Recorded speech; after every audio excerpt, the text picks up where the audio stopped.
Hello student, welcome to हमारी academy official and my name is अगर कैसे आप सब कैसे चलिए आपकी प्रिपरेशन।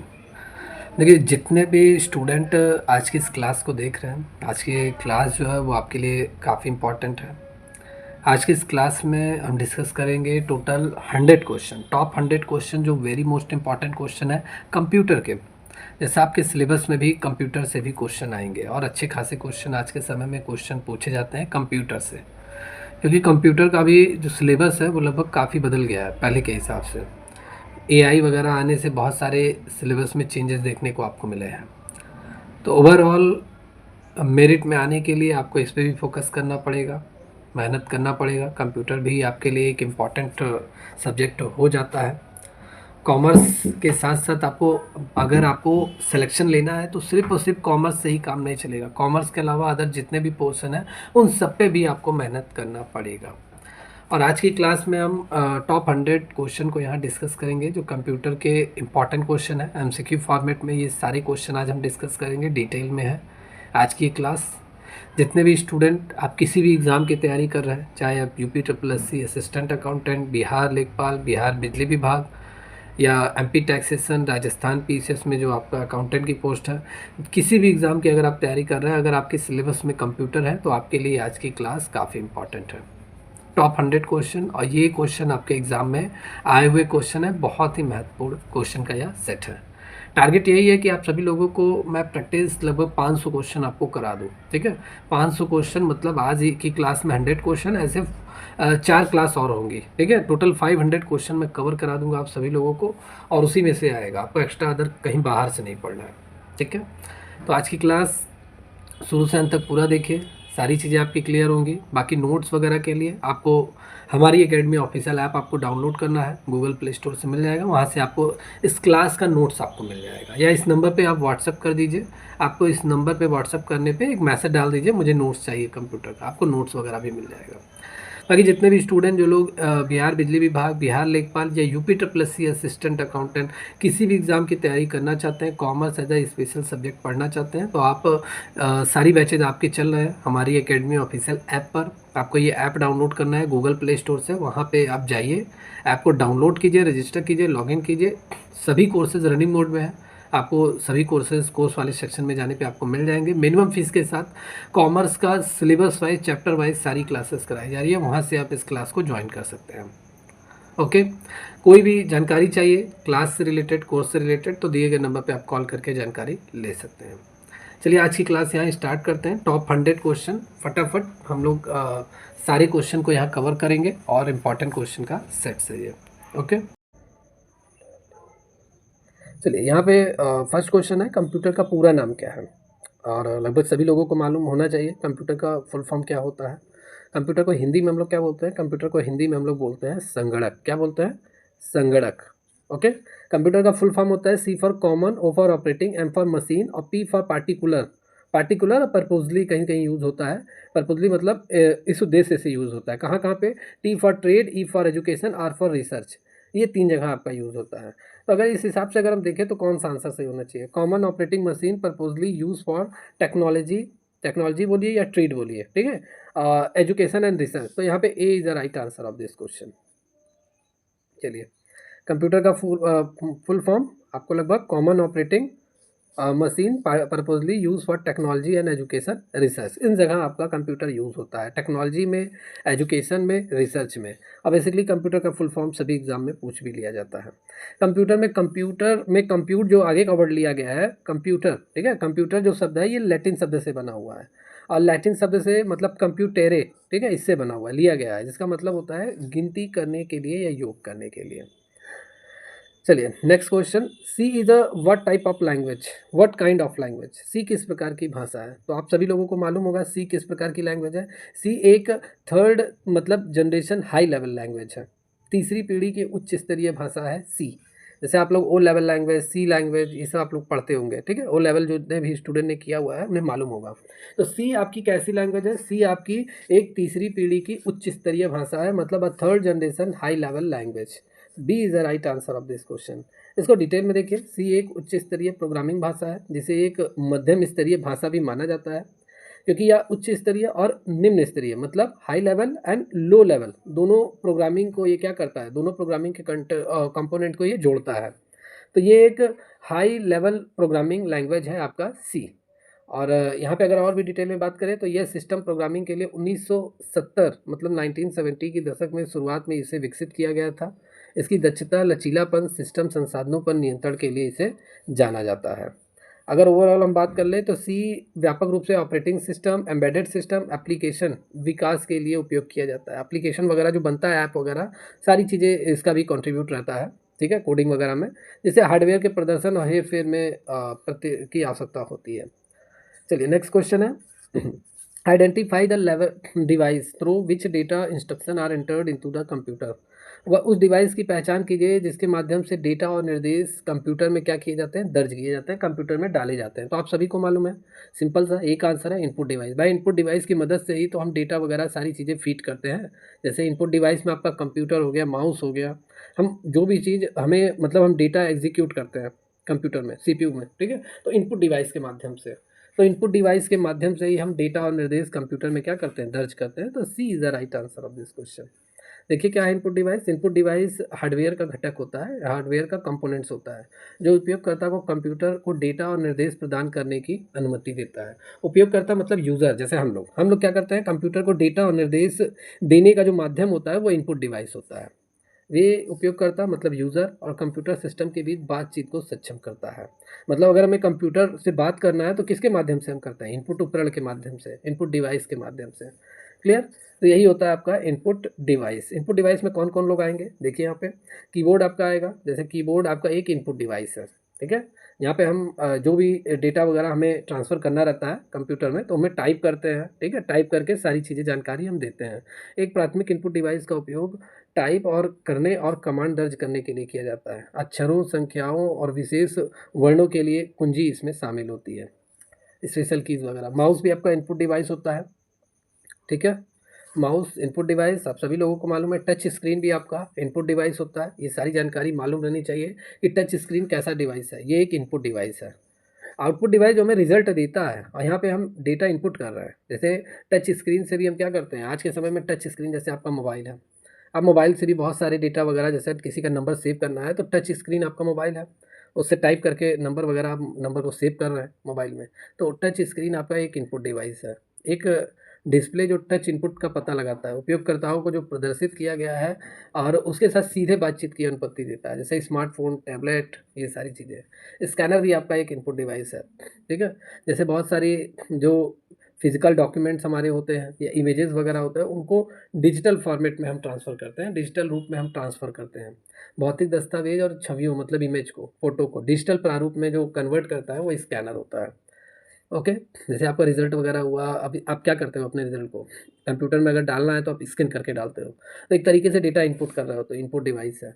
माइक्रोफोन भी आपका एक इनपुट डिवाइस होता है। माइक्रोफोन के माध्यम से हम क्या वॉइस कमांड, रिकॉर्डिंग और कम्युनिकेशन के लिए हम इसे यूज़ करते हैं, तो एक तरीके से ये एक इनपुट डिवाइस होता है। कैमरा भी आपका इनपुट डिवाइस होता है, कैमरा, ठीक है। Video call, conferencing, multimedia okay उपयोग के लिए, वीडियो और इमेजेस को कैप्चर करने के लिए हम कैमरे का यूज़ करते हैं। तो लैपटॉप और स्मार्टफोन सहित इन सभी उपकरणों में ये कैमरा यूज़ किया था। कैमरा भी आपका क्या है, एक इनपुट डिवाइस है। Okay. Game controller, game controller ये भी आपका एक इनपुट डिवाइस है। जैसे आपका जॉयस्टिक, जॉयस्टिक से हम गेम खेलते हैं ना, तो गेमिंग के लिए डिज़ाइन किया गया जो इनपुट डिवाइस है, जैसे जॉयस्टिक मैंने बताया एक फॉर्म में, और ट्रिगर, ये सारी चीज़ें क्या होती हैं, इंटरेक्टिव गेम प्ले के लिए बटन, ये सभी क्या हैं, ये सभी इनपुट डिवाइस है। इनपुट डिवाइस के कार्य क्या क्या होते हैं, जैसे सारी चीज़ें अगर पढ़िए तो डिटेल में पढ़िए, डिटेल में पढ़ने से सारे कॉन्सेप्ट क्लियर हो जाते हैं। तो थोड़ा बहुत है, इसको ध्यान से देखिए और सारी चीज़ें मालूम होनी चाहिए। इनपुट डिवाइस के फंक्शन क्या होते हैं, इससे भी एग्जाम में क्वेश्चन पूछा जाता है। तो सबसे पहले हम डेटा एंट्री के लिए इनपुट डिवाइस का यूज़ करते हैं, जैसे माउस हो गया, कीबोर्ड हो गया।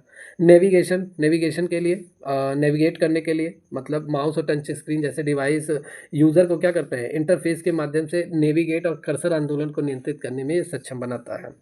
तो ये सारी चीज़ें, वॉइस रिकॉग्निशन के लिए, इंटरएक्टिविटी के लिए, ये सारे वर्क जो फंक्शन होते हैं वो इनपुट डिवाइस के हैं। ओके। चलिए अब यहाँ पे हम चलते हैं नेक्स्ट क्वेश्चन पे। Computer monitor is also known as, computer monitor को किस नाम से जाना जाता है। तो कंप्यूटर जो मॉनिटर होता है ये क्या है, ये एक आउटपुट डिवाइस है। क्या है, आउटपुट डिवाइस है। मॉनिटर कैसा डिवाइस है, आउटपुट डिवाइस है, ठीक है। और एक तरीके से ये आपका क्या होता है, वीडीयू, ठीक है। इसे किस नाम से जाना जाता है, वीडीयू के नाम से जाना जाता है, विजुअल डिस्प्ले यूनिट के नाम से जाना जाता है मॉनिटर को। तो C is the right answer of this question. अब विजुअल डिस्प्ले यूनिट के नाम से इसे जाना जाता है मॉनिटर को। और ये कैसा डिवाइस है, मैंने बताया ना, ये एक आउटपुट डिवाइस है। जैसे जो भी डेटा आप इनपुट करते हैं वो आपको कहाँ पे दिखाई देता है, वो आपको दिखाई देता है मॉनिटर पे। रिजल्ट देने का जो काम करता है वो आउटपुट डिवाइस होता है। तो मॉनिटर आपका कैसा डिवाइस है, मॉनिटर एक आपका आउटपुट डिवाइस है। क्लियर है। जो स्क्रीन पर कंप्यूटर से छवियों मतलब इमेज, वीडियो, ग्राफिक्स, इन सभी को हमें क्या कर दिखाता है ये। तो एक तरीके से ये आपका क्या है, ये एक आउटपुट डिवाइस है। चलिए नेक्स्ट क्वेश्चन है, arrange in ascending order the unit of the memory. ये कंप्यूटर की मेमोरी है और इन्हें हमें असेंडिंग ऑर्डर में सजाना है, असेंडिंग ऑर्डर में इन्हें हमें लगाना है। असेंडिंग मतलब क्या होता है, जो छोटे से बड़े की तरफ चलते हैं। किधर, असेंडिंग मतलब छोटे से बड़ा, छोटे से, ठीक है, बड़ा। और डिसेंडिंग जब आ जाता है तो बड़े से छोटा। तो यहाँ पे असेंडिंग मतलब जो सबसे छोटा है पहले उसे लिखना है, छोटे से बड़ा। तो यहाँ पे देखिए सबसे छोटा कौन सा है, सबसे छोटा केबी होता है, किलोबाइट, फिर एमबी होता है, फिर जीबी गीगाबाइट होता है, फिर टीबी मतलब टेराबाइट होता है। अब इसी को हमें इसमें पिक करना है। तो देखिए ये बड़े से छोटा जा रहा है, मतलब जिसकी तरफ ये माउथ होता है ना वो बड़ा है। जैसे ए और बी अगर है तो इसमें बड़ा ए है, तो ये तो हमें बड़ा नहीं देखना है, हमें सबसे पहले छोटा लिखना है, ठीक है। या सिंबल के अकॉर्डिंग ही चले। तो हम यहाँ पे देखिए ये डिसेंडिंग ऑर्डर में है, तो ये तो गलत हो गया। ये देखिए एम बी बड़ा है जीबी से, तो ये तो गलत ही है, गलत। टीबी बड़ा है जीबी से और जीबी बड़ा है एमबी से, ठीक है। एमबी बड़ा है केबी से। ये सही तो है पूरा फॉर्मेट, लेकिन एक तरीके से ये गलत है। क्यों, क्योंकि हमसे किस फॉर्म में कहा है, हमें असेंडिंग ऑर्डर में कहा है, छोटे से बड़ा। तो छोटे से बड़ा आपका ये डी वाला बैठ रहा है, सबसे छोटा केबी है, फिर ये देखिए सिंबल एमबी की तरफ बना है, तो एमबी मतलब केबी से बड़ा है, फिर एमबी से बड़ा जीबी है, जीबी से बड़ा टीबी है। तो यहाँ पे डी आंसर सही है, ठीक है। जिसकी तरफ ये माउथ ओपन रहता है वो बड़ा होता है। तो ये देखिए ये छोटे से बड़ा है, मतलब K B, M B, G B, T B. तो D is the right answer of this question. और सभी का फुल फॉर्म याद कर लीजिए, K B is equal to kilobyte, M B is equal to megabyte, G B is equal to gigabyte, T B is equal to terabyte. में भी exam में पूछ लिया तो आपको मालूम होना चाहिए। नेक्स्ट क्वेश्चन है, which one of these stores more data than a DVD. इनमें से कौन सी डीवीडी से अधिक डेटा संग्रह करती है, मतलब कलेक्शन करता है डेटा का। इनमें से कौन सा डिवाइस या इनमें से कौन सा स्टोरेज, ठीक है, जो ज़्यादा डेटा अपने अंदर कंज्यूम करती है। तो यहाँ पे ब्लू रे डिस्क, जैसे ब्लू रे डिस्क ये आपका डीवीडी से डिजिटल वीडियो डिस्क, ठीक है, इससे ज़्यादा डेटा ये संग्रहित करती है। तो C is the right answer of this question, blu ray disc is the right answer of this question. Blu ray disc ये एक मानक डीवीडी की तुलना में काफ़ी अधिक डेटा संग्रह करती है। और अगर इसकी बात करें तो आमतौर पर एक परत ब्लू रे डिस्क के लिए लगभग 25 जीबी, और दोहरी डबल लेयर वाला जो ब्लू रे डिस्क होगा वो 50 जीबी तक के डेटा को कंज्यूम कर सकती है, ठीक है। तो ये इंपॉर्टेंट है आपके लिए। ब्लू रे डिस्क, इसका संक्षिप्त रूप है, ब्लू रे डिस्क का संक्षिप्त रूप है एक उच्च क्षमता वाली ऑप्टिकल डिस्क तकनीक। मतलब blue ray disc is a brief form of disc. Brief disc का ही एक क्या है, एक ब्रीफ फॉर्म है ब्लू रे डिस्क। और ये high capacity optical device technology that is use store and run high definition videos and other digital content. Blue ray disc का उपयोग हम कहाँ करते हैं, इसका उपयोग उच्च परिभाषा वीडियो और अन्य डिजिटल सामग्री को संग्रहित करने और चलाने के लिए हम इसका यूज़ करते हैं, ब्लू रे डिस्क का। चलिए नेक्स्ट क्वेश्चन, कंप्यूटर मॉनिटर पर दिखाए गए आउटपुट को क्या कहा जाता है। तो कंप्यूटर जो मॉनिटर है, जैसे ये कंप्यूटर है, ठीक है, सॉरी ये मॉनिटर है, ये सीपीयू है, ये आपका कीबोर्ड है, ठीक है, ये आपका माउस हो गया। अब हम इनपुट, जैसे ये माउस इनपुट हो गया, कीबोर्ड इनपुट हो गया।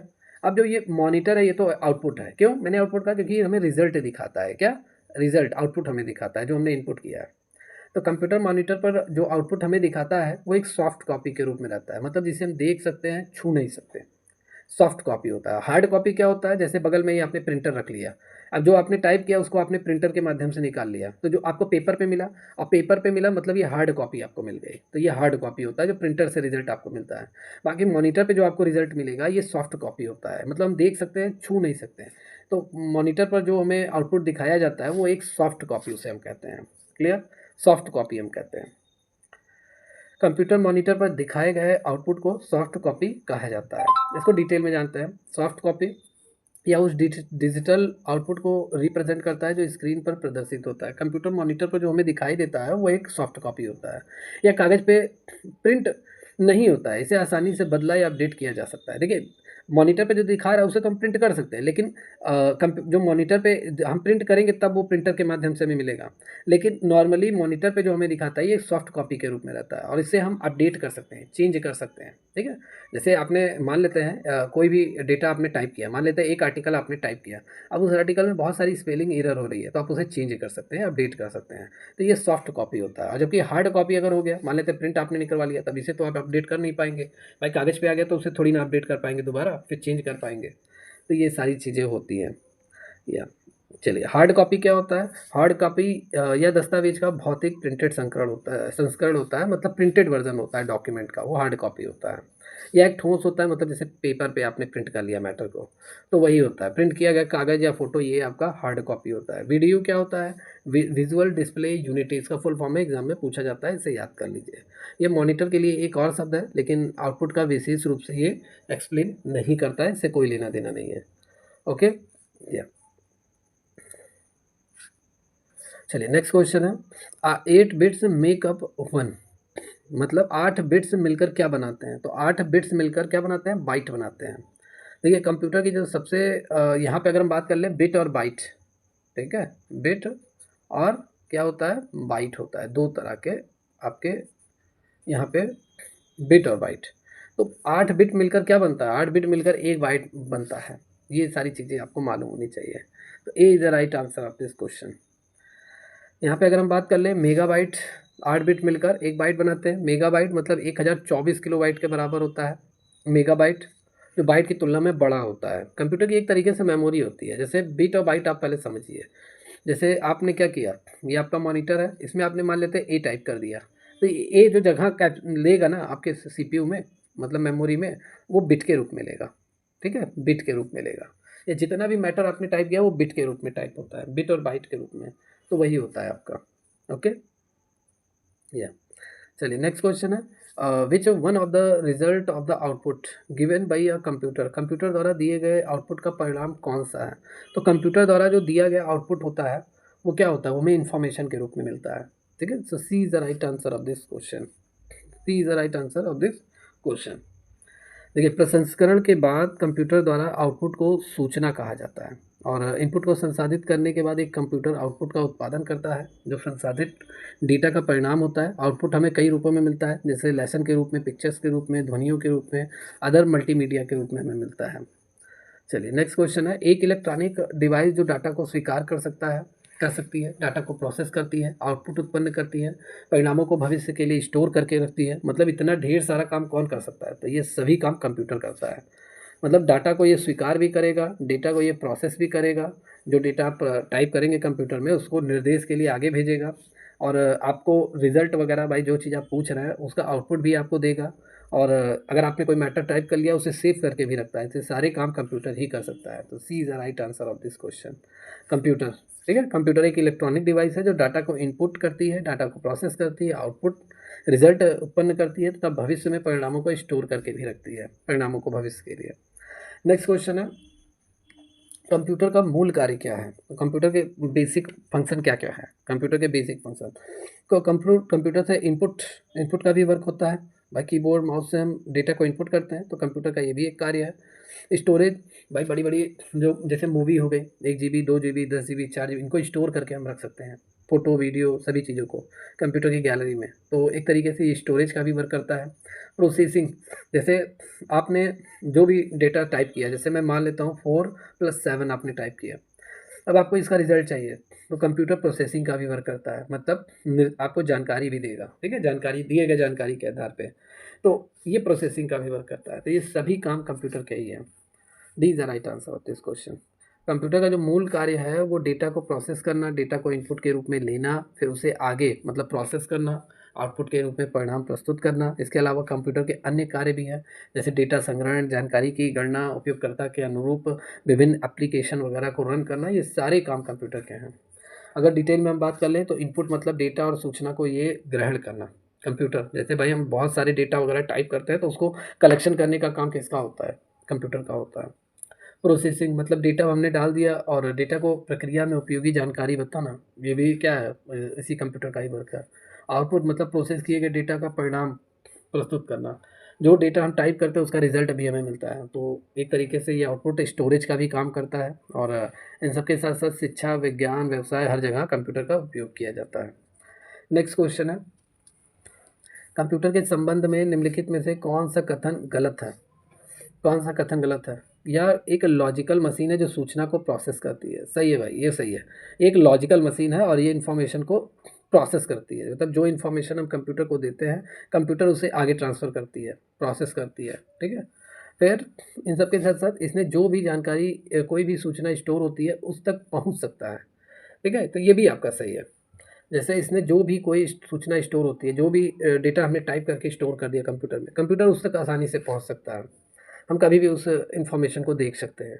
इनमें कोई भावावेश नहीं होता, इसकी अपनी कोई भावना या चाहत नहीं होती। भाई कंप्यूटर में फीलिंग होता है? नहीं होता है।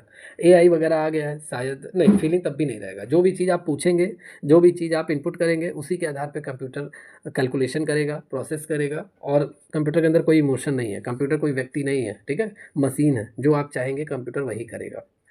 ठीक है? जैसे बहुत सारे क्वेश्चन वगैरह अगर आपको सॉल्यूशन चाहिए, कंप्यूटर में टाइप कर दीजिए, ठीक है? गूगल की सहायता से आप सॉल्यूशन दे सकते हैं या कैलकुलेटर का यूज़ करके मल्टीपल कैलकुलेशन आप कर सकते हैं। तो इसमें कोई इमोशन नहीं होता, ये आपके अकॉर्डिंग वर्क करेगा कंप्यूटर। और फोर्थ है, या अप्रबंधित ढंग से सूचना तक पहुंच सकता है, मतलब it access its information in unrestricted manner. Unrestricted manner में कंप्यूटर सभी सूचनाओं को देख सकता है। तो अनरिस्ट्रिक्टेड मैनर ये गलत वर्ड है, नेगेटिव वर्ड है, ठीक है?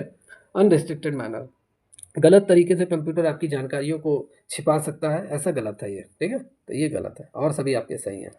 और D is the right answer of this question. Computer एक स्वचालित इलेक्ट्रॉनिक मशीन है, मतलब ऑटोमेटिक इलेक्ट्रॉनिक मशीन है, जो डेटा स्वीकार करता है, भंडारित करता है, दिए गए निर्देशों के अनुरूप वो क्या करता है? एनालिसिस करता है। एनालिसिस परिणामों के आवश्यकता अनुसार निर्गत करता है। इसमें कोई इमोशन नहीं होता, या सिर्फ दिए गए निर्देशों के अंदर ही कार्य करता है कंप्यूटर। चलिए नेक्स्ट क्वेश्चन है, निम्नलिखित में से कौन सा कंप्यूटर का एक घटक नहीं है? तो कंप्यूटर का एक कंपोनेंट्स नहीं है, विच of the following is not a component of computer? ALU computer का कंपोनेंट है, कंप्यूटर के पार्ट्स। भाई कंप्यूटर एएलयू है, मेमोरी भी है आपका, सीपीयू भी है आपका, पेपर नहीं है। पेपर पूरी तरीके से ऑड है इस ऑप्शन में।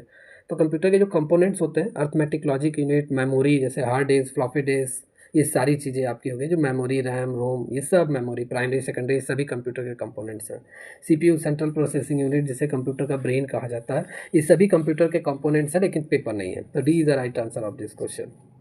ओके, या इसको और डिटेल में देखिए। जैसे कंप्यूटर के प्रमुख घटक, component, central processing unit CPU है। सीपीयू को कंप्यूटर का क्या कहा जाता है? ब्रेन कहा जाता है, दिमाग कहा जाता है, क्योंकि यह अधिकांश प्रोसेसिंग का कार्य करता है। कंप्यूटर, ठीक है, सीपीयू प्रोसेसिंग का कार्य करता है। यह प्रोग्राम से निर्देशों की व्याख्या और निष्पादन करता है, और सिस्टम के भीतर डेटा के प्रवाह का प्रबंधन भी सीपीयू करता है। और अन्य महत्वपूर्ण कंपोनेंट जो कंप्यूटर के हैं, जैसे मदरबोर्ड। मदरबोर्ड एक तरीके से ये सर्किट बोर्ड होता है, मुख्य सर्किट बोर्ड होता है। इसमें सीपीयू, मेमोरी और सभी कंपोनेंट इसमें लगे होते हैं मदरबोर्ड में। जैसे जैसे सीपीयू, मदरबोर्ड में आपके क्या, जितने भी कीबोर्ड, माउस, रैम, रोम, सारी चीज़ें मदरबोर्ड में लगी रहती हैं, ठीक है? सभी वायर वगैरह जो आप कनेक्ट करता है, वो सब मदरबोर्ड में आप कनेक्ट करते हैं। रैम आपका एक अस्थायी मेमोरी होता है, टेम्परेरी मेमोरी होता है, जो थोड़े समय के लिए आपके डेटा और इंस्ट्रक्शन को नोट करके स्टोर करके रखे रहता है। तो एक टेम्परेरी स्टोरेज होता है, जिसकी सीपीयू को कार्य करते समय आवश्यकता होती है। जैसे ऐप वगैरह आप ओपन कर रहे हैं, अब ऐप का थोड़ा बहुत, जैसे ऐप आपने ओपन किया तो उसकी जानकारी वगैरह स्टोर करके रैम रखे रहता है, ठीक है? और ऐप से बाहर निकले तो सारी चीज़ें फिर से बाहर हो गई, हट गई। जीपीयू, ग्राफिक प्रोसेसिंग यूनिट, एक तरीके से विशेष रूप से गेमिंग और ग्राफिक डिज़ाइन के लिए इमेजेस या वीडियो के प्रतिपादन को संभालता है आपका ग्राफिक यूनिट।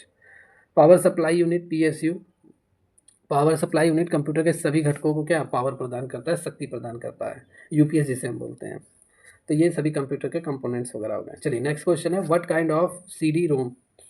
सीडी रोम किस प्रकार का है? तो सीडी रोम एक तरीके से मैग्नेटिक डिस्क होता है आपका। कौन सा डिस्क होता है? Magnetic disk. मैग्नेटिक डिस्क आपका होता है सीडी रोम। सीडी रोम का फुल फॉर्म कॉम्पैक्ट, ये एग्जाम में पूछा जाता है। सीडी रोम का full form, C for compact, D for disc, compact disc, CD का फुल फॉर्म, और रोम का full form read only memory. तो ये सीडी रोम का फुल फॉर्म होता है compact disc read only memory, exam में पूछा जाता है, ठीक है? तो सीडी रोम उपयोग किए जाने के आधार पे डिस्क का प्रकार, जैसे read only memory, R O M, ROM हो गया आपका, ठीक है। रोम पे क्या होता है, डेटा को केवल पढ़ा जा सकता है, इसे बदला या मिटाया नहीं जा सकता है रोम पर। और सीडी रोम एक तरीके से एक डिजिटल स्टोरेज का माध्यम है, डिजिटल स्टोरेज, जहाँ पे हम बहुत सारे लेसन वगैरह, फ़ोटो हो गया, ऑडियो हो गया, वीडियो हो गया, इन सभी डेटा को रख सकते हैं। और यह एक पूर्ण दबाया आर्टिकल कॉम्पैक्ट डिस्क है, जिसे ऑप्टिकल ड्राइव के साथ कंप्यूटर द्वारा पढ़ा जा सकता है। चलिए नेक्स्ट क्वेश्चन है, निम्नलिखित में से कौन सा पद कंप्यूटर से संबंधित नहीं है? कौन सा इनमें से कंप्यूटर से संबंधित नहीं है? सीपीयू कंप्यूटर का ही कंपोनेंट्स है, भाई कंप्यूटर से रिलेटेड है। हार्ड डिस्क एक तरीके से कंप्यूटर का जो सबसे बड़ा स्टोरेज यूनिट जो है वो आपका हार्ड डिस्क है। हार्ड डिस्क ना हो तो कंप्यूटर बेकार है, कोई भी लंबा डेटा आप नहीं रख सकते हैं, ज़्यादा एमबी जीबी का डेटा आप नहीं रख सकते हैं। मदरबोर्ड ये तो कंप्यूटर की रीढ़ की हड्डी है, कंप्यूटर मतलब चल रहा है तो मदरबोर्ड की वजह से। सीपीयू में जो मदरबोर्ड रहता है यही पूरे कंप्यूटर को चलाता ही है, तो ये सभी कंप्यूटर के कंपोनेंट्स हैं। ठीक है, टर्म है कंप्यूटर के। लेकिन एरिथ्रोसाइट्स ये कंप्यूटर का टर्म नहीं है, कंप्यूटर का पद नहीं है, ये जीव विज्ञान से रिलेटेड है, बायोलॉजी यूलॉजी से रिलेटेड है। ठीक है। और बाकी चीज़ें यहाँ पे डिटेल में देखिए। D is the right answer of this question. रिबोसाइट्स कंप्यूटर से संबंधित नहीं है, जबकि कंप्यूटर में चिपसेट मदरबोर्ड के नाम से जाना जाता है। रैम एक अस्थायी मेमोरी होती है और हार्ड डिस्क क्या होती है, परमानेंट मेमोरी होती है। और सीपीयू कंप्यूटर का मुख्य भाग होता है, इसे हम कंप्यूटर का क्या कहते हैं, ब्रेन कहते हैं, कंप्यूटर का ब्रेन। और यहाँ पे डिटेल में बात कर लेते हैं। सीपीयू को कंप्यूटर का मस्तिष्क भी कहा जाता है, ब्रेन भी कहा जाता है। यह प्रोग्राम और निर्देशों को क्या करता है, निष्पादित करता है, मतलब एग्जीक्यूट करता है। It execute instruction from the program and perform calculation and manage data flow with in a system. यह प्रोग्राम से जो इंस्ट्रक्शन को उसको एग्जीक्यूट करता है, कैलकुलेशन करता है, सिस्टम के भीतर डेटा का प्रवाह का प्रबंधन करता है। कौन? आपका क्या, सीपीयू। हार्ड डिस्क क्या है? हार्ड डिस्क एक स्टोरेज डिवाइस है, जैसा मैंने कहा। बहुत ज़्यादा डेटा अगर आपको अपने कंप्यूटर में रखना है तो हार्ड डिस्क, ज़्यादा से ज़्यादा हार्ड डिस्क आपको लगाना पड़ेगा। हार्ड डिस्क कई तरीके के होते हैं, 10 MB का भी हार्ड डिस्क आता है, 10 GB का, सॉरी, 10 GB का भी आता है, 20 GB का भी आता है। अब तो नॉर्मली सभी कंप्यूटर में 256 GB का हार्ड डिस्क लगा रहता है। और आपके मोबाइल में भी हार्ड डिस्क होता है, छोटे लेवल का होता है, जो स्टोर करके रखता है। ठीक है, तो ये सारी चीज़ें हैं। मदरबोर्ड एक मुख्य सर्किट बोर्ड होता है, या सीपीयू, रैम और स्टोरेज डिवाइस, पेरिफेरल सहित कंप्यूटर के सभी कंपोनेंट्स को ये जोड़ कर रखता है। यह बसों और स्लॉट के माध्यम से इन घटकों के बीच संचार की अनुमति देता है। एरिथ्रोसाइट्स की अगर हम बात कर लें, मैंने कहा ना ये बायोलॉजी से रिलेटेड है। ये आमतौर पर जो लाल रक्त कोशिकाओं के रूप में इसे जाना जाता है, मनुष्यों और जानवरों के बीच रक्त प्रवाह में पाई जाने वाली जैविक कोशिकाएं हैं। तो आपका क्या है, एरिथ्रोसाइट्स। और इसका प्राथमिक कार्य फेफड़ों से शरीर तक उसको तक ऑक्सीजन ले जाना और उसको से कार्बन डाइऑक्साइड को वापस फेफड़ों में लौटाना होता है। और यह जीव विज्ञान चिकित्सा से संबंधित है, कंप्यूटिंग से नहीं। चलिए नेक्स्ट क्वेश्चन। रॉ इनपुट को उपयोगी जानकारी में बदलने के लिए सभी कंप्यूटर सिस्टम द्वारा निम्नलिखित मौलिक प्रक्रिया का पालन किया जाता है। मतलब आप रॉ इनपुट मतलब जो डेटा आप टाइप कर रहे हैं और उसको उपयोगी जानकारी में बदलने के लिए कंप्यूटर सिस्टम में कौन कौन से प्रोसेस किए जाते हैं। जैसे मान लेते हैं आपने एक स्कूल खोला, सभी बच्चों का आपने टेस्ट हुआ, एग्ज़ाम हुआ, एग्ज़ाम में सभी बच्चों के मार्क्स आपने क्या किया, कंप्यूटर में इनपुट किया।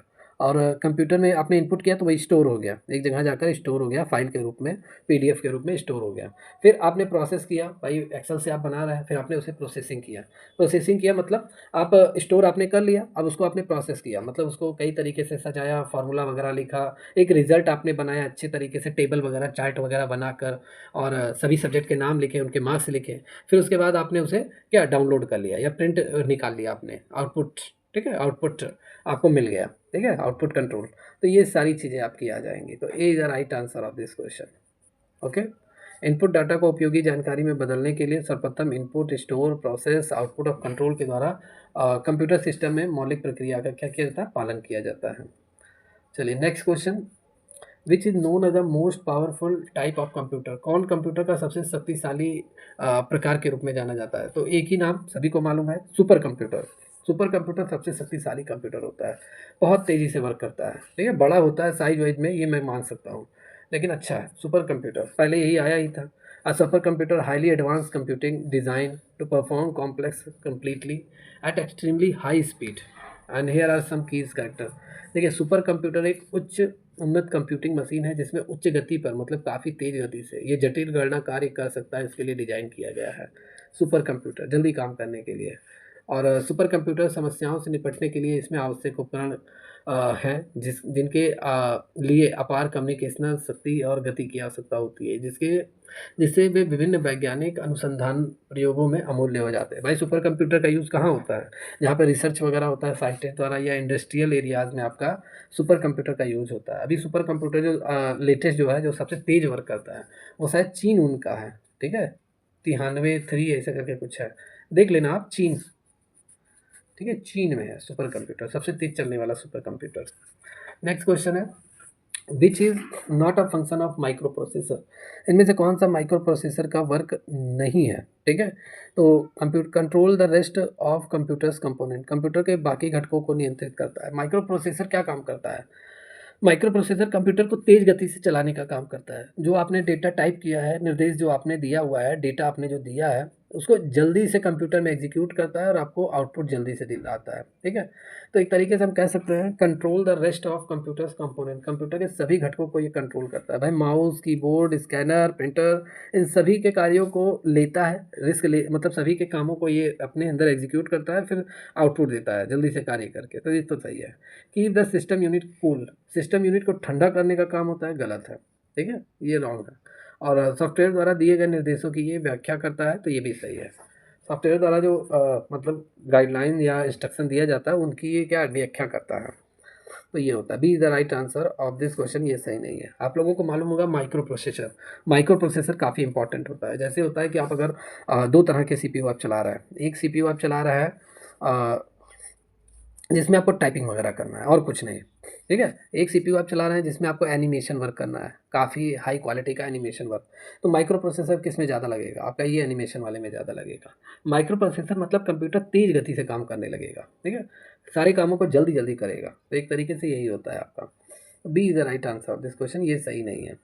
ओके, जैसे माइक्रो प्रोसेसर एक तरीके से कंप्यूटर का हम ब्रेन भी कह सकते हैं, जो आवश्यक कार्य को करता है और जो कार्यक्रमों के निष्पादन और डेटा के प्रसंस्करण को क्या करता है, सक्षम करता है। जटिल कार्यों को कुशलता से प्रबंधित करने की इसकी क्षमता से आधुनिक कंप्यूटिंग सिस्टम में महत्वपूर्ण घटक बनाती है। तो ये आपका होता है। चलिए next question, power point, header, footer, button, insert tab, ये सारी चीज़ें किस समूह में पाई जाती हैं, किस ग्रुप में पाई जाती हैं? जैसे पावर पॉइंट में आप कहें तो आपको हेडर एंड फुटर, बटन जो है, ये आपको कहाँ पे मिलेगा, ठीक है? Can be found insert tab in which group, insert tab में किस ग्रुप में आपको मिलेगा? तो हेडर फुटर, तो ये आपको टेक्स्ट ग्रुप में मिलता है, ठीक है? जहाँ पे टेक्स्ट ग्रुप होता है वहाँ पे आपको हेडर एंड फुटर ये आपको मिलेगा। तो B C is the right answer of this question. Header footer insert tab के टेक्स्ट ग्रुप में ही स्थित होता है और वहाँ पे आप क्लिक करने पे हेडर फुटर का यूज़ आप कर सकते हैं। इसके यूज़ से आप डेट हो गया, स्लाइड नंबर हो गया, कस्टम टेक्स्ट, ये सारी चीज़ें आप शामिल कर सकते हैं, टाइप कर सकते हैं। नेक्स्ट क्वेश्चन है, विच of the following is not a type of primary storage, कौन सा प्राइमरी स्टोरेज नहीं है? तो रैम, रोम, स्टैटिक रैम, ये सभी क्या है, ये सभी प्राइमरी स्टोरेज है। तो इस हिसाब से तो देखा जाए ये सभी प्राइमरी स्टोरेज है। यहाँ पे कह रहा है कौन सा प्राइमरी स्टोरेज के प्रकार नहीं है, तो ये नहीं नहीं, ये नहीं होना चाहिए, ये गलत है क्वेश्चन, ठीक है? यहाँ पे ये मैं डिलीट कर देता हूँ। तो कौन सा इसमें प्राइमरी स्टोरेज का प्रकार है, तो ये लगभग सभी प्राइमरी स्टोरेज के डिवाइसेस हैं, ठीक है? प्राइमरी स्टोरेज डिवाइसेस हैं, रैम, रोम, स्टैटिक रैम। सेकेंडरी रैम, जैसे ये प्राइमरी रैम है, सेकेंडरी रैम भी होता है, उसमें हार्ड डिस्क, फ्लॉपी डिस्क, ये सारी चीज़ें आ जाती हैं, ठीक है? या जैसे रैम, रैम का फुल फॉर्म आपसे पूछा जा सकता है, लगभग सभी को मालूम होगा, रैंडम एक्सेस मेमोरी। ये एक तरीके से वोलेटाइल मेमोरी है जो कंप्यूटर के चालू होने पर अस्थायी भंडारण के लिए इसका उपयोग किया जाता है, टेम्परेरी इसका यूज़ किया जाता है। कंप्यूटर जब तक चला रहेगा तब तक सारे डेटा उस रैम में स्टोर रहते हैं, कंप्यूटर बंद हुआ तो सारे डेटा भी गायब हो गए। और रोम क्या होता है, रीड ऑनली मेमोरी, इसका फुल फॉर्म है। ये एक नॉन वोलेटाइल मेमोरी होता है और जो फर्मवेयर को रखती है और इस सिस्टम निर्देशों के स्थायी भंडारण के लिए, मतलब परमानेंट कोई भी निर्देश है, इंफॉर्मेशन, उनको स्टोर करके रखता है रोम, सिर्फ हम पढ़ सकते हैं। एस रैम मतलब इसका फुल फॉर्म क्या हो गया, इसका फुल फॉर्म है ए टाइप ऑफ रैम, ये भी एक रैम का प्रकार है, that is faster and more reliable, बहुत ही तेज़ गति से विश्वसनीय काम करता है। डायनेमिक रैम, डी रैम और एच डी रैम, ठीक है? तो ये सिंक्रोनस रीड ऑनली मेमोरी, ठीक है, या रैंडम एक्सेस मेमोरी, या तो ये सारी चीज़ें। चलिए नेक्स्ट क्वेश्चन है, W W W stand for, W W W का मतलब क्या होता है? तो ये सबको मालूम होगा, world wide web, world whole web गलत है, वर्ल्ड वेब गलत है, वेब वर्ल्ड वाइड गलत है, world wide web. Serial wise भी तो मालूम होना चाहिए क्या सही होगा। तो पहले वर्ल्ड आता है, फिर वेब आता है, वाइड आता है, फिर वेब आता है। तो ये www का फुल फॉर्म है, ठीक है। और ये एक वैश्विक प्रणाली है जिसमें इंटरनेट पर जुड़े हुए दस्तावेज या अन्य सामग्रियों को हाइपर टेक्स्ट लिंक के माध्यम से पहुंचाया जाता है।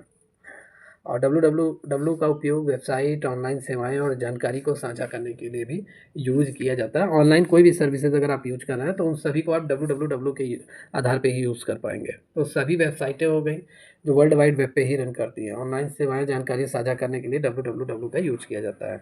इसके माध्यम से हम ब्राउज़र का उपयोग करके, ब्राउज़र मतलब जैसे क्रोम ब्राउज़र उसका, या मोजिला फायरफॉक्स ब्राउज़र, उसका उपयोग करके हम बहुत सारी वेबसाइट तक पहुंच सकते हैं और जानकारी कलेक्ट कर सकते हैं www के माध्यम से। ओके, www एक महत्वपूर्ण इंटरनेट का एक इम्पॉर्टेंट कंपोनेंट्स होता है, पार्ट्स होता है, जो हमें ऑनलाइन जानकारी, चित्र, वीडियो और अन्य सामग्रियों को खोजने और साझा करने की सुविधा प्रदान करता है www। Okay, next question. Which of the following are the component of central processing unit in CPU? निम्नलिखित में से कौन सा सेंट्रल प्रोसेसिंग यूनिट मतलब सीपीयू का क्या है, कंपोनेंट है? सीपीयू का क्या है, कंपोनेंट है? इनमें से कौन सा?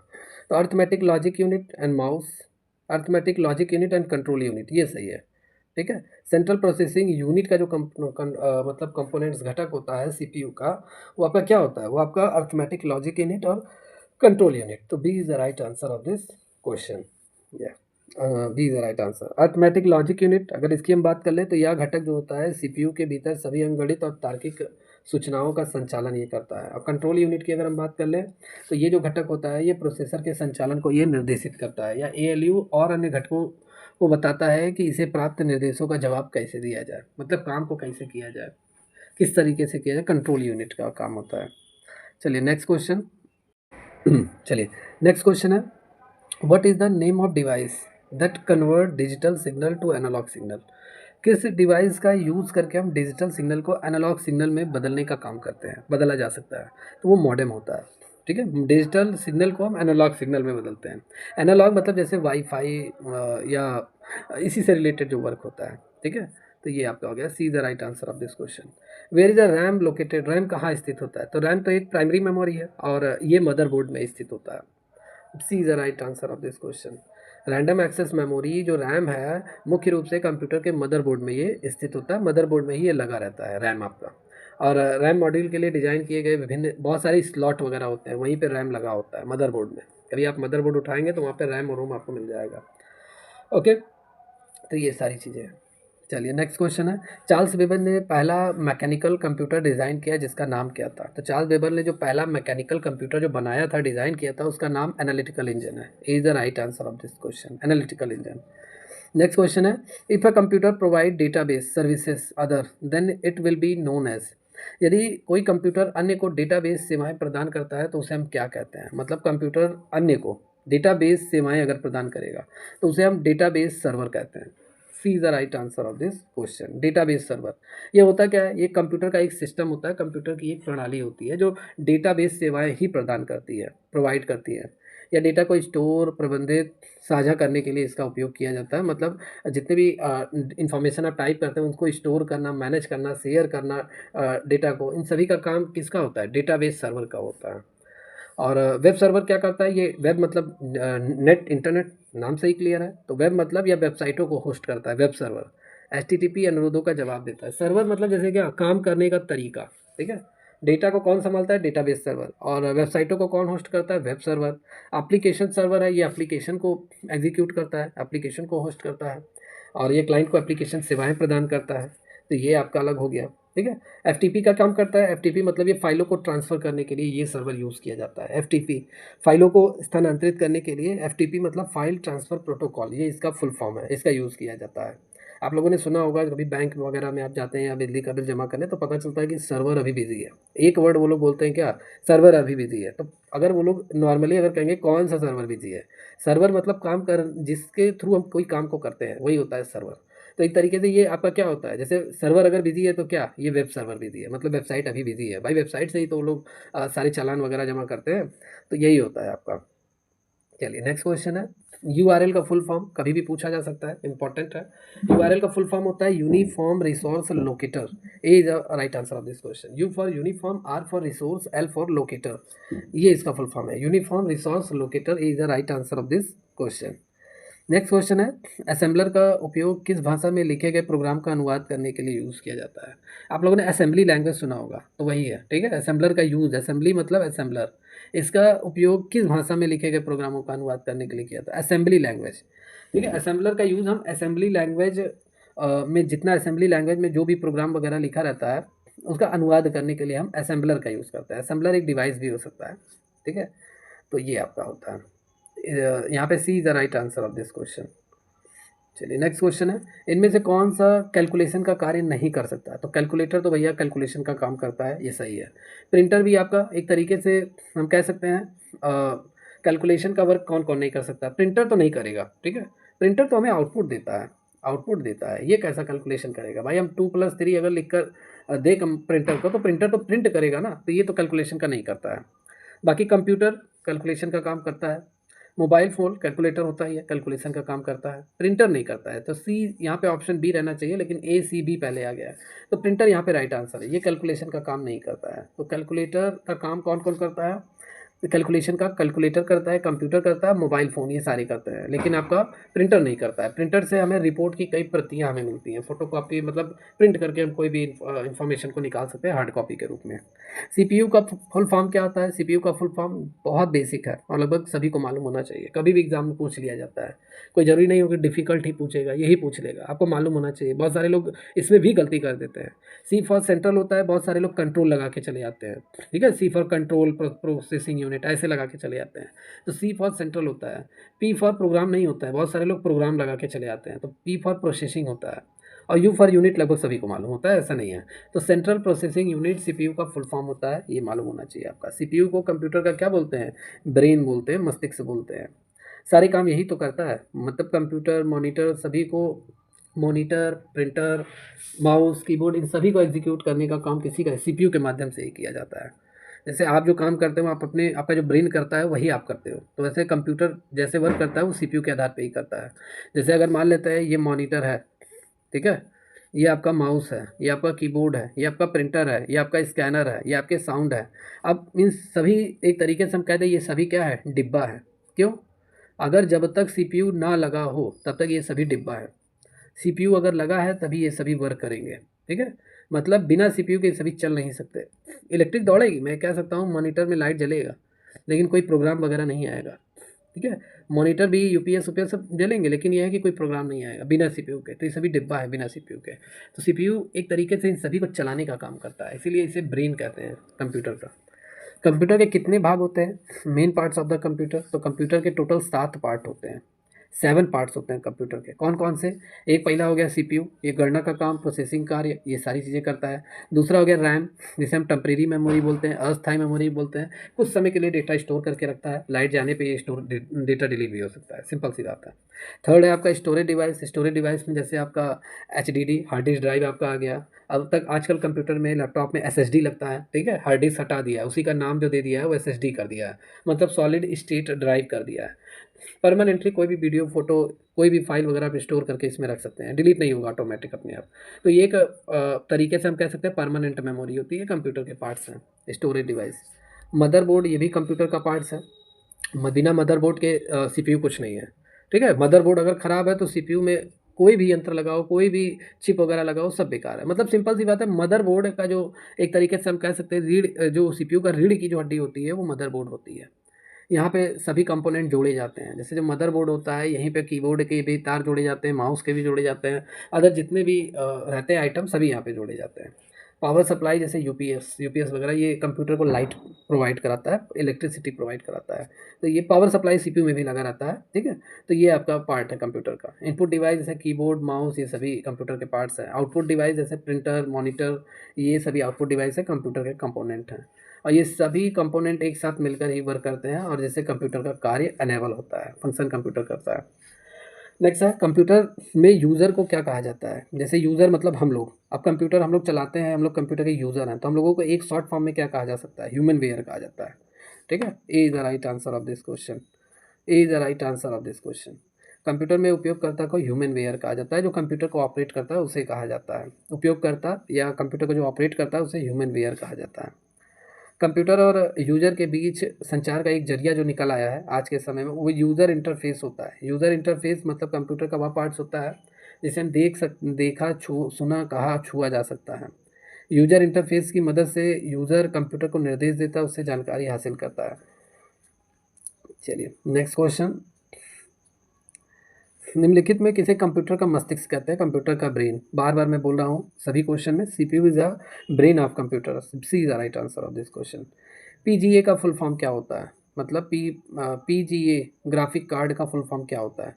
तो पीजीए का ग्राफिक कार्ड का फुल फॉर्म क्या होगा? P for professional, G for graphics और A for array. Professional graphics array, ये पीजीए का फुल फॉर्म होता है। ठीक है, प्रोफेशनल ग्राफिक्स एडिटर एडाप्टर, जिसे हम एरे भी बोल सकते हैं, ये इसका फुल फॉर्म होता है। ये आईबीएम द्वारा पर्सनल कंप्यूटर के लिए निर्मित ग्राफिक कार्ड है।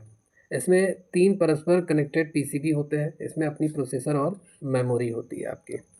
ओके, चलिए नेक्स्ट क्वेश्चन। रैम का मुख्य कार्य क्या है? रैम इज़ अ टेम्परेरी, एक तरीके से हम कह सकते हैं रैम आपका क्या होता है? एक प्राइमरी मेमोरी आपका होता है। प्राइमरी नहीं, टेम्परेरी मेमोरी या प्राइमरी प्राइमरी स्टोरेज आपका होता है। ठीक है, जिसे हम अस्थायी डेटा संग्रहण के लिए इसका यूज़ किया जाता है। टेम्परेरी मेमोरी भी हम इसे कह सकते हैं। टेम्परेरी डेटा को कलेक्शन करता है रैम। ठीक है, तो ये होता है रैंडम एक्सेस मेमोरी, इसका फुल फॉर्म होता है। इसका मुख्य काम कंप्यूटर को अल्पकालिक मेमोरी प्रदान करना। या मेमोरी कंप्यूटर के सेंट्रल प्रोसेसिंग यूनिट सीपीयू के लिए ज़रूरी और जल्दी से एक्सेस करने में मदद करती है। जैसे कोई वेबसाइट आपने ओपन किया हुआ है, अब आपको फ़ोटो वगैरह चाहिए अपना उसमें अपलोड करने के लिए वेबसाइट, तो रैम यहाँ पे ज़रूरी इन्फॉर्मेशन, सेवाएँ, मेमो ये सारी काम यही करता है। ठीक है, या और भी इसका देख लीजिए, जैसे रैम दैनिक कार्यों को करने में मदद करता है, जैसे एप्लीकेशन को लोड करना। अब मोबाइल है, मोबाइल में भी रैम लगा हुआ है, कोई एप्लीकेशन लोड करते हैं तो रैम वहाँ पे वर्क करने लगता है। इंटरनेट ब्राउज़र जब आप उपयोग करते हैं वहाँ रैम उपयोग होता है। गेम खेलना, रैम की मात्रा कंप्यूटर के प्रदर्शन पर असर डालती है। तो ये सारी चीज़ें आपकी हो गई। नेक्स्ट है, निम्नलिखित में से कौन ग्राफिक्स कार्ड को जोड़ने के लिए स्लॉट प्रदान करता है? ग्राफिक कार्ड को जोड़ने के लिए स्लॉट प्रदान करता है, तो एजीपी स्लॉट, ये राइट आंसर है। C is the right answer of this question. ये होता क्या है इसे देखिए। एजीपी फुल फॉर्म पूछा जा सकता है एक्सेलरेटेड ग्राफिक्स पोर्ट। ये एक तरीके से त्वरित ग्राफिक पोर्ट होता है जो पॉइंट टू पॉइंट चैनल होता है, जिसका उपयोग करके जो उच्च गति वाले जो वीडियो होते हैं उनको आउटपुट के लिए यूज़ किया जाता है। वीडियो आउटपुट के लिए इसका यूज़ किया जाता है। और इस पोर्ट का उपयोग ग्राफिक कार्ड को कंप्यूटर के मदरबोर्ड से जोड़ने के लिए किया जाता है। कंप्यूटर के मदरबोर्ड से अगर हमें ग्राफिक कार्ड जोड़ना है तो एजीपी स्लॉट का हम यूज करते हैं।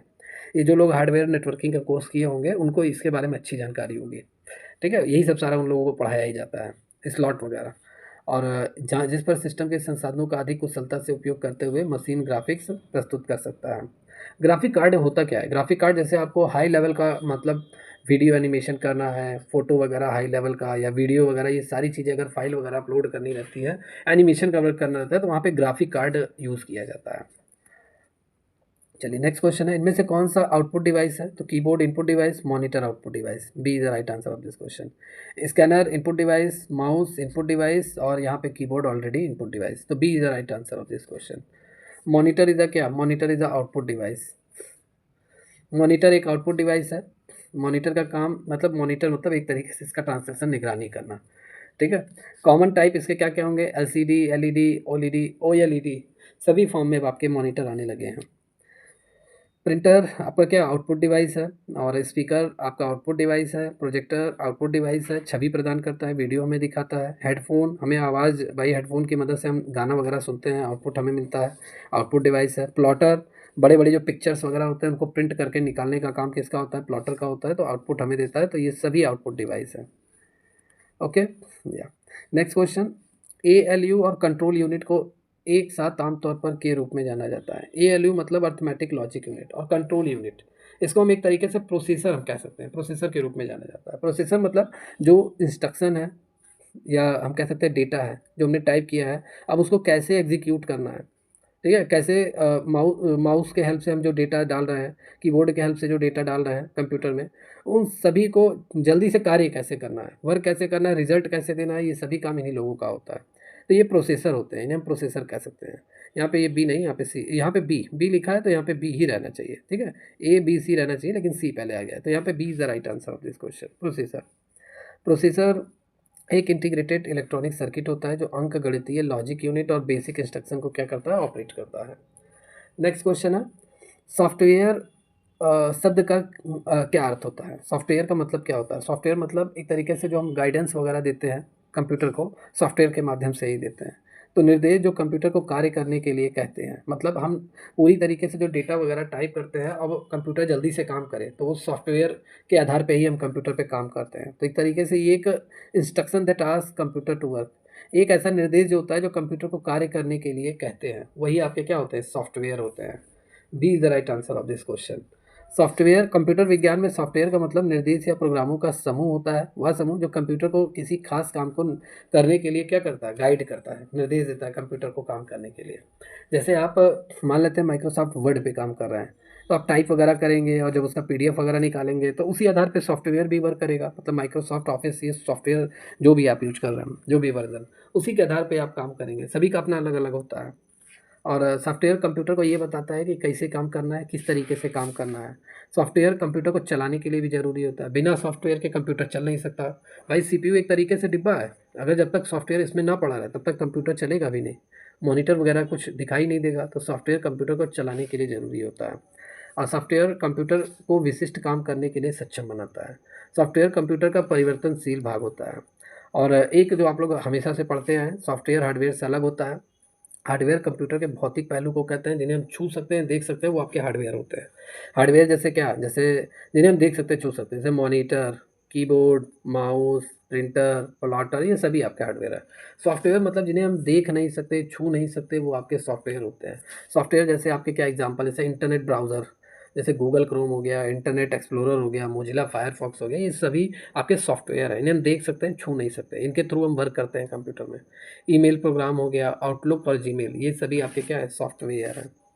अब मेरे हिसाब से क्लियर हो गया होगा कि सॉफ्टवेयर होता क्या है। नेक्स्ट क्वेश्चन, कंप्यूटर की मेमोरी, अर्थमेटिक, लॉजिक यूनिट और इनपुट आउटपुट डिवाइस को बताता है कि किसी कार्यक्रम के इंस्ट्रक्शन को कैसे प्रतिक्रिया देना है। तो कौन ये सब काम करता है, ये कंट्रोल यूनिट का काम होता है। कंट्रोल यूनिट का काम ही यही होता है, कंप्यूटर की मेमोरी, मतलब आपका जो मेमोरी है, चाहे primary memory, secondary memory, arithmetic, logic unit मतलब ALU, input device, output device, सभी को ये बताता है कि कैसे काम करना है, किस तरीके से काम करना है, कंट्रोल करने का काम कौन करता है, ये कंट्रोल यूनिट होता है। ठीक है, कंट्रोल यूनिट एक सिस्टम होता है।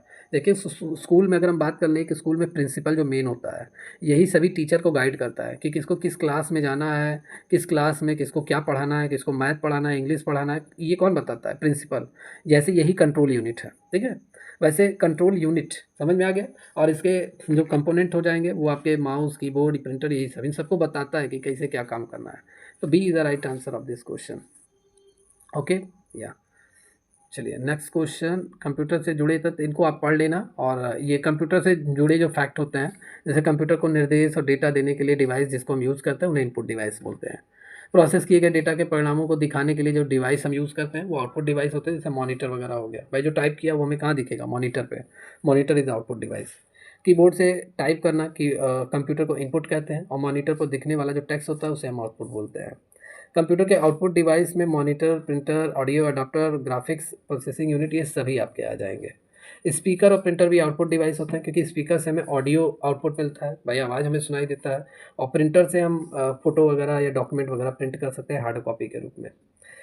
एएलयू कंप्यूटर के अंदर अंक गणितीय मतलब अर्थमेटिक एंड लॉजिकल, ठीक है, ये सारी कैलकुलेशन कौन करता है, सीपीयू करता है। भाई सारी चीज़ें जोड़ घटाना, गुणा भाग, हर एक चीज़ कैलकुलेशन का काम एएलयू के माध्यम से सीपीयू करता है। तो ये हो गया आपका। नेक्स्ट क्वेश्चन है, निम्नलिखित में कौन कंप्यूटर के किसी एक घटक को दूसरे घटक तक विभिन्न कमांड या कंट्रोल सिग्नल प्रसारित करता है। मतलब एक कंपोनेंट से, ठीक है, दूसरे कंपोनेंट तक कमांड और कंट्रोल सिग्नल प्रसारित करने का काम किसका होता है, ट्रांसलेट करने का काम। तो ये कंट्रोल बस का होता है। D is the right answer of this question. Okay, D is the right answer of this question. चलिए यहाँ पे अब हम नेक्स्ट क्वेश्चन देखते हैं। निम्नलिखित में से कौन सा सॉफ्टवेयर सिस्टम सॉफ्टवेयर का उदाहरण है। तो सिस्टम सॉफ्टवेयर का जो एग्जांपल है वो है विंडोज ओएस। विंडोज ओएस ये एक सिस्टम सॉफ्टवेयर का एग्जांपल है। एक आप लोगों ने सुना होगा एप्लीकेशन सॉफ्टवेयर और एक सिस्टम सॉफ्टवेयर। तो विंडोज़ ओएस जो है ये आपका सिस्टम सॉफ्टवेयर, विंडोज़ ओएस मतलब विंडोज़ ऑपरेटिंग सिस्टम, ये आपका सिस्टम सॉफ्टवेयर का एग्जांपल होता है। ठीक है, सिस्टम सॉफ्टवेयर ही है आपका। तो ये आपका हो गया, जैसे एक नेम आपका आ गया माइक्रोसॉफ्ट वर्ड। इसके टाइप अगर हम देख लें तो एप्लीकेशन सॉफ्टवेयर, और फंक्शन माइक्रोसॉफ्ट वर्ड का अगर हम बात कर लें, माइक्रोसॉफ्ट वर्ड एक प्रोसेसिंग अनुप्रयोग है जिसका उपयोग हम डॉक्यूमेंट्स को बनाने के लिए, कंट्रोल करने के लिए, और डॉक्यूमेंट्स जो भी हम बना रहे हैं, ठीक है, उसमें चेंजिंग करने के लिए, प्रिंट करने के लिए यूज किया जाता है। तो ये सारी चीज़ें हैं। और एक तरीके से यहाँ पे माइक्रोसॉफ्ट वर्ड भी राइट आंसर, ये सिस्टम सॉफ्टवेयर है। और यहाँ पे गूगल क्रोम, ये तो सर्च इंजन है, तो ये तो नहीं होगा। एडोब फोटोशॉप, ये फोटो वगैरह का काम करता है। तो सॉफ्टवेयर तो आपका यही है, system software, windows OS.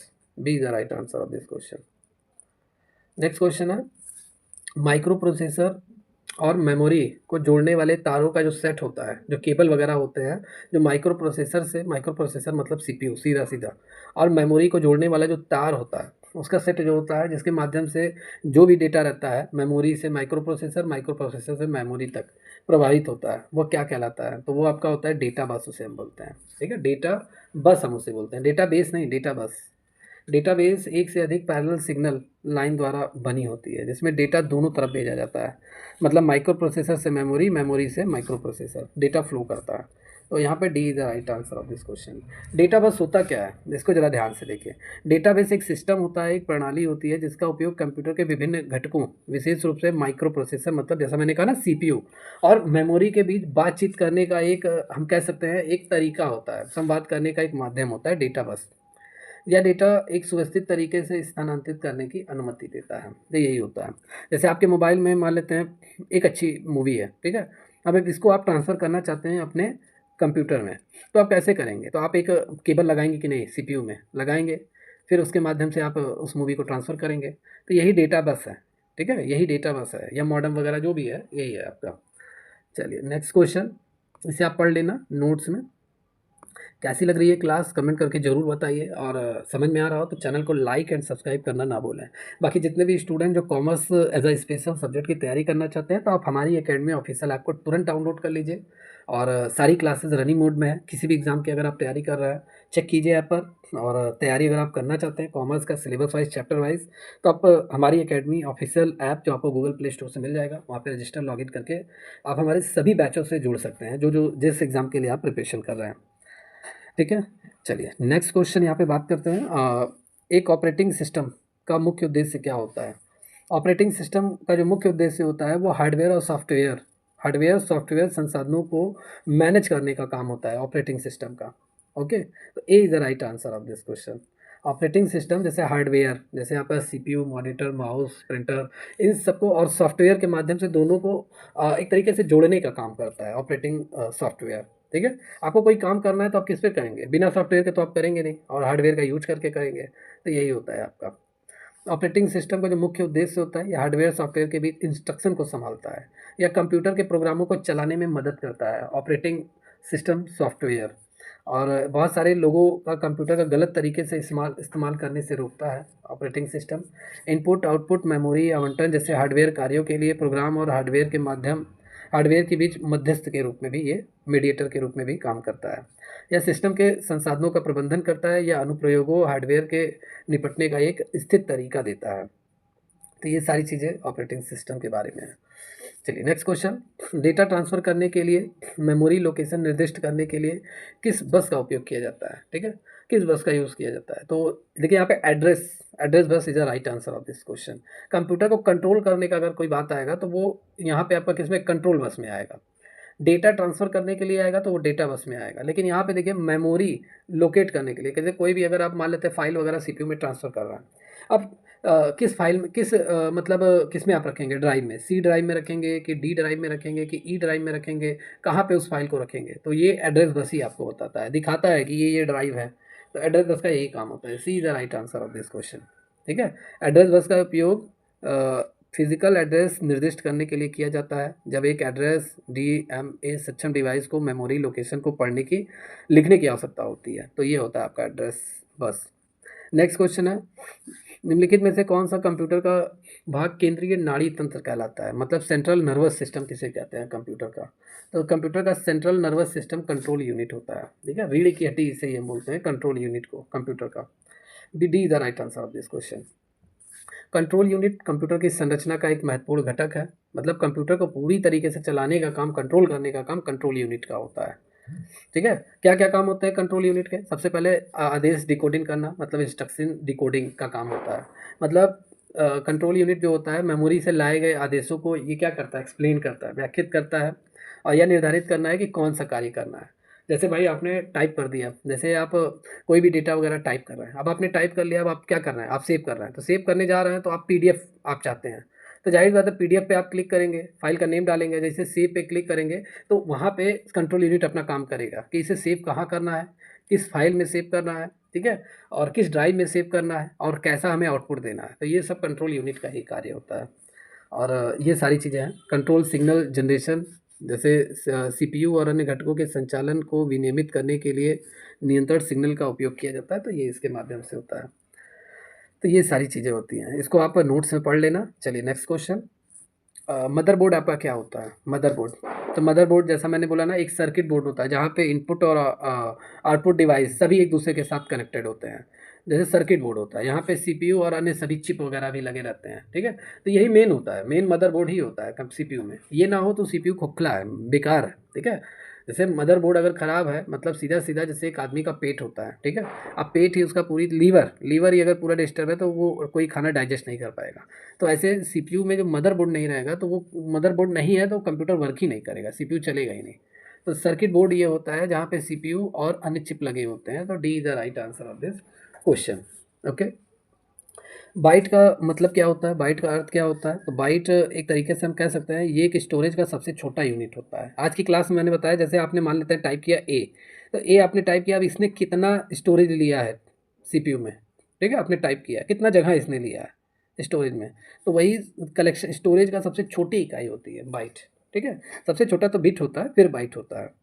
Bite का मतलब सूचना की इकाई हम कह सकते हैं, इन्फॉर्मेशन का यूनिट होता है, या कंप्यूटर की मेमोरी का एक अक्षर द्वारा ली जाने वाली जगह को हम कहते हैं, बाइट को कहते हैं। बाइट जो होता है कंप्यूटर मेमोरी की दूसरी सबसे छोटी इकाई होती है। पहली सबसे छोटी इकाई आपकी क्या होती है? बिट होती है, फिर उसके बाद बाइट होती है। तो ये आपका होता है। चलिए नेक्स्ट क्वेश्चन। सीपीयू और मेमोरी कंप्यूटर पर स्थित होते हैं, सीपीयू और मेमोरी कंप्यूटर में कहाँ स्थित होते हैं? तो ये मदरबोर्ड में स्थित होते हैं। D is the right answer of this question. चलिए नेक्स्ट क्वेश्चन,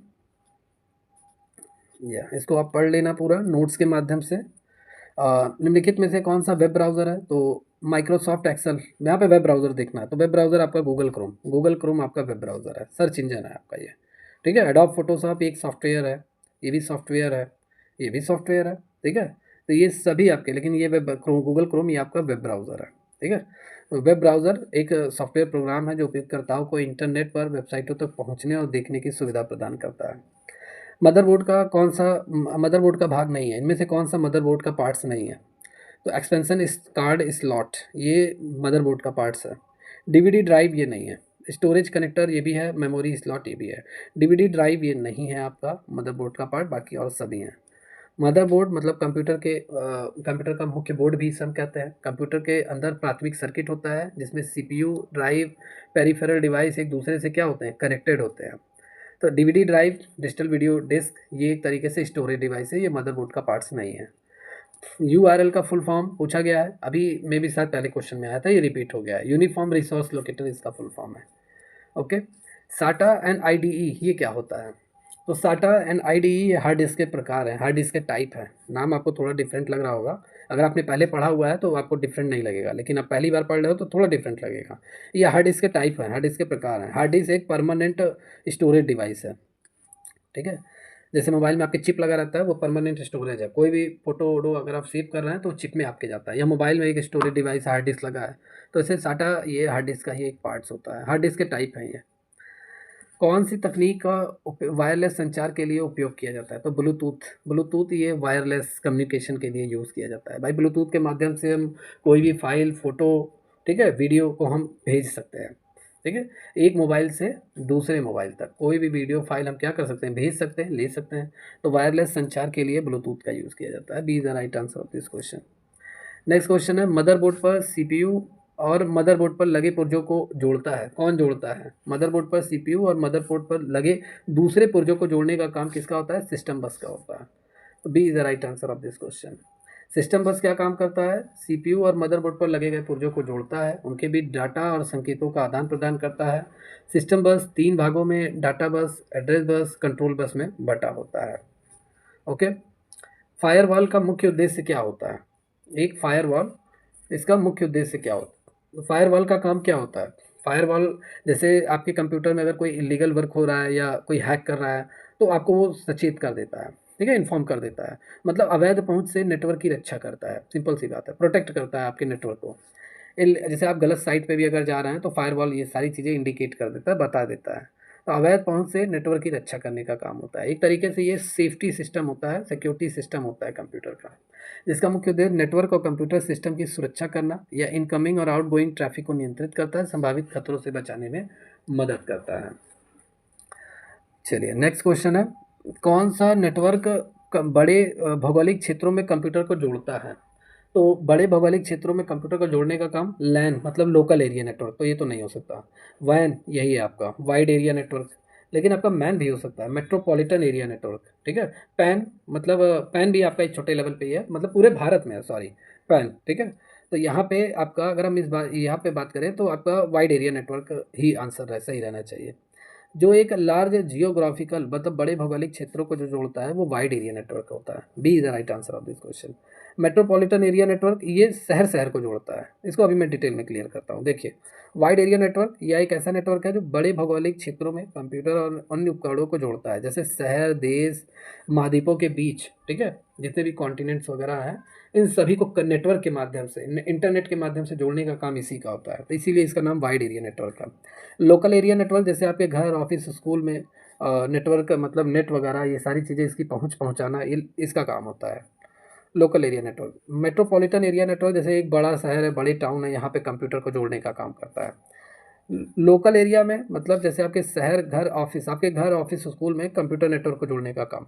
और मेट्रोपॉलिटन जैसे बड़े शहर में, बड़े टाउन में कंप्यूटर को जोड़ने का काम करता है, कंप्यूटर के नेटवर्क को जोड़ने का काम करता है। पैन मतलब यह बहुत छोटे क्षेत्र, जैसे एक व्यक्ति के उपकरणों जैसे मोबाइल फ़ोन, लैपटॉप के बीच कनेक्शन को बनाने के लिए, ये पर्सनल एरिया नेटवर्क इसे बोलते हैं। सॉरी फॉर दैट, यहाँ पे मैंने पैन समझा मतलब पैन इंडिया, जैसे आप सुने होंगे नाम, पैन इंडिया मतलब पूरे इंडिया में, ठीक है। पैन मतलब पर्सनल एरिया नेटवर्क, तो ये सिर्फ मोबाइल फ़ोन, लैपटॉप के बीच के कनेक्शन को जोड़ने का काम पैन का होता है। यहाँ पे B is the right answer of this question. Next question है, संपूर्ण कंप्यूटर प्रणाली, संपूर्ण कंप्यूटर प्रणाली के लिए संप्रेषण नियंत्रण करता है, तो कौन करता है? पूरे कंप्यूटर के लिए कम्युनिकेशन को कंट्रोल करने का काम किसका होता है? तो ये मदरबोर्ड का होता है। C is the right answer of this question. Okay, operating system का एक अच्छा उदाहरण है, एक अच्छा एग्जांपल है ऑपरेटिंग सिस्टम का। तो ऑपरेटिंग सिस्टम का एक अच्छा एग्जांपल क्या है? एक है सिस्टम सॉफ्टवेयर। ऑपरेटिंग सिस्टम को हम सिस्टम सॉफ्टवेयर भी कह सकते हैं, या सिस्टम सॉफ्टवेयर एक ऐसा सॉफ्टवेयर होता है जो कंप्यूटर को चलाने, कंट्रोल करने, उसके विभिन्न भागों की देखभाल करने और सभी क्षमताओं का अच्छे से उपयोग करने के लिए किया जाता है। तो ऑपरेटिंग सिस्टम, सिंपल सी बात है, तो यहाँ पे एक अच्छा एग्जाम्पल सिस्टम सॉफ्टवेयर है आपका। A is the right answer of this question. Operating system system software का अच्छा उदाहरण है, क्योंकि इसके बिना कंप्यूटर चल नहीं सकता। ऑपरेटिंग सिस्टम यूज़र हार्डवेयर के बीच इंटरफेस का काम करता है, बिना इससे कोई भी एप्लीकेशन सॉफ्टवेयर को नहीं चलाया जा सकता। और सिस्टम सॉफ्टवेयर जैसे आपके विंडोज़, लिनक्स, मैक, ये सभी आपके हैं ऑपरेटिंग सिस्टम के उदाहरण है ये सभी, ठीक है। ऑपरेटिंग सिस्टम के ये सभी क्या है? एग्जाम्पल्स हैं। कौन सा सॉफ्टवेयर का प्रकार नहीं है? तो एप्लीकेशन सॉफ्टवेयर है भाई, सॉफ्टवेयर का माध्यम है, सॉफ्टवेयर का एक टाइप है। सिस्टम सॉफ्टवेयर है, नेटवर्क सॉफ्टवेयर, हार्डवेयर सॉफ्टवेयर ये नहीं होता है। तो D is the right answer of this question. Application software में क्या क्या आएगा? जैसे या यूज़र को, जैसे हम लोग, ठीक है, विशेष कार्य करने में मदद करने के लिए डिज़ाइन किया गया, जैसे वर्ड प्रोसेसिंग, स्प्रेडशीट, ग्राफिक, ये सारी चीज़ें। सिस्टम सॉफ्टवेयर जैसे ऑपरेटिंग सिस्टम मतलब हार्डवेयर को, मतलब जो कंप्यूटर के हार्डवेयर पार्ट्स हैं, monitor, printer, input, mouse, keyboard, इन सबको संचालित करने के लिए, प्रबंधित करने के लिए ऑपरेटिंग सिस्टम का यूज़ किया जाता है। तो सिस्टम सॉफ्टवेयर का एग्जाम्पल हो गया। नेटवर्क सॉफ्टवेयर जैसे नेटवर्क को जो मैनेज करने का काम करता है वो हो गया आपका। चलिए नेक्स्ट क्वेश्चन। किस प्रोग्रामिंग भाषा को सर्वाधिक उपयोगी माना जाता है? सर्वाधिक उपयोगी किसे माना जाएगा? तो पाइथन आज के समय में सबसे उपयोगी है।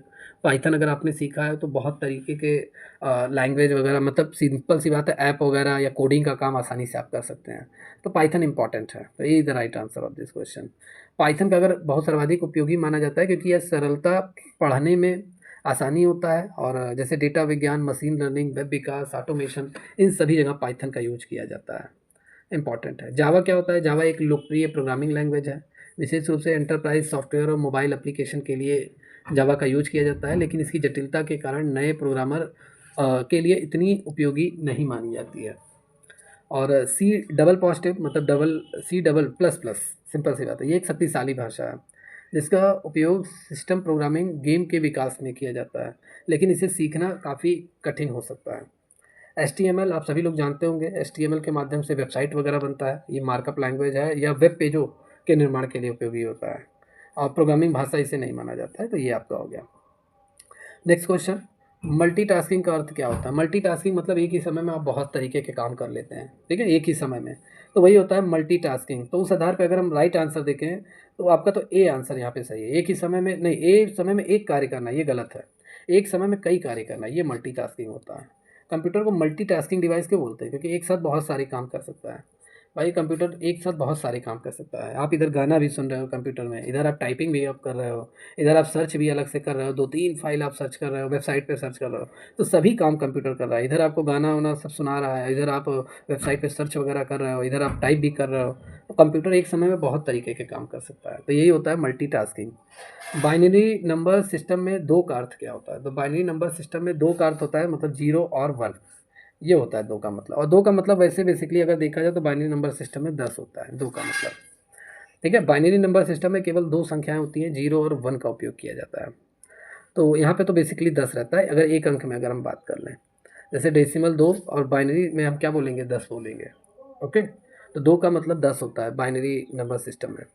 कंप्यूटर का मुख्य भाग कौन सा है? कंप्यूटर का मुख्य भाग क्या होता है? CPU, कंप्यूटर का ब्रेन जिसे बोलते हैं। तो ये कंप्यूटर का मुख्य पार्ट्स होता है, मेन पार्ट्स होता है। चलिए नेक्स्ट क्वेश्चन। ऑपरेटिंग सिस्टम एक है जो हार्डवेयर के उपयोग को नियंत्रित और समन्वित करता है। हार्डवेयर मतलब operating system is a system software that control and coordinate the use of hardware. तो ऑपरेटिंग सिस्टम क्या है? जो हार्डवेयर का उपयोग और कंट्रोल करता है। तो ऑपरेटिंग सिस्टम आपका एक सिस्टम सॉफ्टवेयर है, जो सिस्टम सॉफ्टवेयर है जिसके माध्यम से सभी मतलब हार्डवेयर को, ठीक है, कंट्रोल करने का काम, मतलब उनके काम को अच्छे तरीके से एग्जीक्यूट किया जाए। हार्डवेयर का उपयोग मतलब सिंपल सी बात है, जो चीज़ हमने इनपुट किया है CPU में उसको सही तरीके से मतलब कंट्रोल करना, एग्जीक्यूट करना, इसका काम होता है। तो यहाँ पे सिस्टम सॉफ्टवेयर ये राइट आंसर है। और ऑपरेटिंग सिस्टम जैसा मैंने बताया है, ये कंप्यूटर हार्डवेयर और सॉफ्टवेयर के बीच एक इंटरफेस के रूप में काम करता है। Next question. चलिए नेक्स्ट क्वेश्चन। निम्नलिखित में से कौन सा एक इनपुट डिवाइस है? तो इनपुट डिवाइस यहाँ पे प्रिंटर आउटपुट डिवाइस है, मॉनिटर आपका आउटपुट डिवाइस है, कीबोर्ड आपका इनपुट डिवाइस है, ये सभी आउटपुट डिवाइस है। स्पीकर भी आउटपुट डिवाइस है। तो C is the right answer of this question. Next question. तत्काल मैसेजिंग एप्लीकेशन जो कि विंडोज ओएस में आता है, जो इंस्टेंट आपको मैसेजिंग एप्लीकेशन जो आप यूज़ करते हैं that comes in Windows OS, जो विंडोज ओएस में आता है, उसे हम क्या कहते हैं? तो उसे हम विंडोज मैसेंजर हम कहते हैं, ठीक है। ए is the right answer of this question. Windows messenger ये एक अनियमित इंस्टेंट मैसेंजर है जो कि ऑपरेटिंग सिस्टम के अंतर्गत आता है। तो विंडोज ओएस में आने वाला जो तत्काल मैसेजिंग एप्लीकेशन है वो विंडोज मैसेंजर है। इसे 2005 में बंद कर दिया गया था, लेकिन इसके बाद स्काइप आया और माइक्रोसॉफ्ट की जो टीम्स हैं जैसे एप्लीकेशन लोकप्रिय हो गए। और माइक्रोसॉफ्ट टीम्स एक प्रमुख प्लेटफॉर्म है जो इंस्टेंट मैसेजिंग के साथ साथ वीडियो कॉलिंग और भी बहुत सारे फंक्शन वगैरह और सारी सुविधाएं आपको देता है। चलिए नेक्स्ट है क्लाउड कंप्यूटिंग से क्या तात्पर्य है? अब क्लाउड कंप्यूटिंग क्या होता है? जैसे आज के समय में बहुत पॉपुलर है क्लाउड कंप्यूटिंग। जैसे मान लेते हैं आपके मोबाइल में 256 का मान लेते हैं रैम है, सिंपल सी बात है, 256 मेमोरी आपके मोबाइल में मतलब आप डाउनलोड कर सकते हैं, इतना फाइल आप डाउनलोड कर सकते हैं, वीडियो वीडियो वगैरह 256 GB तक आप रख सकते हैं। अब मान लेते हैं 256 आपकी मेमोरी पूरी फुल हो गई मोबाइल की, और आपको एक्स्ट्रा मेमोरी अगर आपको चाहिए तो आपको या तो दूसरा जो ट्रिक है वो चिप लगाना पड़ेगा मोबाइल में, और अगर आप चिप नहीं लगाना चाहते मोबाइल में तो एक होता है क्लाउड कंप्यूटिंग।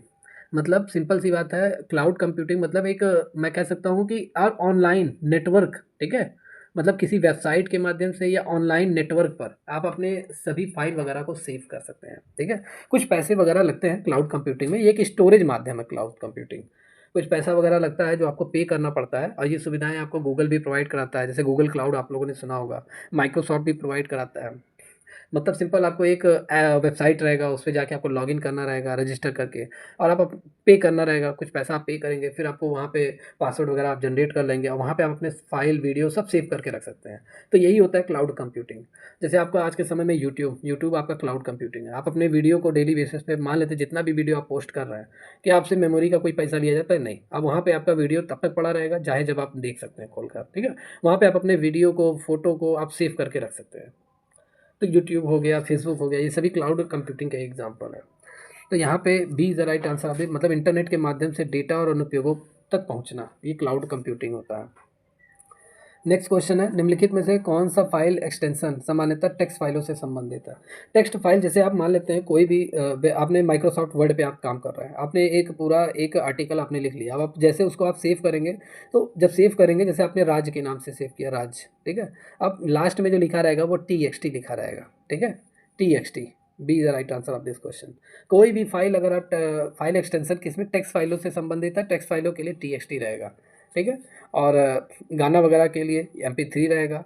फ़ोटो वगैरह के लिए जो एक्सटेंशन जो यूज़ होता है वो JPG होता है, और EXE ये एक्सेल के लिए होता है, माइक्रोसॉफ्ट एक्सेल के लिए। टेक्स्ट के लिए TXT होता है आपका। नेक्स्ट क्वेश्चन है, डैश सिस्टम सॉफ्टवेयर है, इनमें से कौन सा सिस्टम सॉफ्टवेयर है जो कंप्यूटर हार्डवेयर सॉफ्टवेयर रिसोर्स का प्रबंधन कंप्यूटर प्रोग्रामों के लिए कॉमन सेवाएं प्रदान करता है? तो यहाँ पे ऑपरेटिंग सिस्टम आपका क्या है, एक सिस्टम सॉफ्टवेयर है। और ये क्या काम करता है, जो कंप्यूटर हार्डवेयर सॉफ्टवेयर के रिसोर्सेज को मैनेज करता है, और कंप्यूटर प्रोग्राम के लिए कॉमन सर्विसेज ये प्रोवाइड करता है। नेक्स्ट क्वेश्चन है, डाटा का मतलब क्या होता है? डाटा बोलिए या डेटा बोलिए, बहुत सारे लोग डाटा बोलते हैं, बहुत सारे लोग डेटा बोलते हैं, तो इसका मतलब जानकारी होता है, इन्फॉर्मेशन होता है। Next question is the right answer of this question. Next question है, डिस्क प्रबंधन के दौरान फाइलों के भंडारण, पुनर्प्राप्ति और हटाने के कार्य संचालन को रूप में जाना जाता है। मतलब operating of storing, retrieving and deleting file during disk management are known as. तो उसे हम किस नाम से जानते हैं? तो उसे हम फाइल सिस्टम मैनेजमेंट के नाम से जानते हैं। इसके माध्यम से कौन सी फाइल हमें रखनी है, कौन सा नहीं रखना, हटाना है, ये सारी चीज़ें मैनेजमेंट का काम किसके अंडर होता है? फाइल मैनेजमेंट सिस्टम के थ्रू होता है। फाइल मैनेजमेंट सिस्टम जो होता है, ऑपरेटिंग सिस्टम में फाइलों को सुव्यवस्थित ढंग से रखने, उनकी पूरी संरचना को सही जगह रखने का कार्य करता है। नेक्स्ट क्वेश्चन है, इनमें से कौन सा ऑपरेटिंग सिस्टम माइक्रोसॉफ्ट द्वारा विकसित किया गया है? मतलब which of these operating system has been developed by Microsoft word.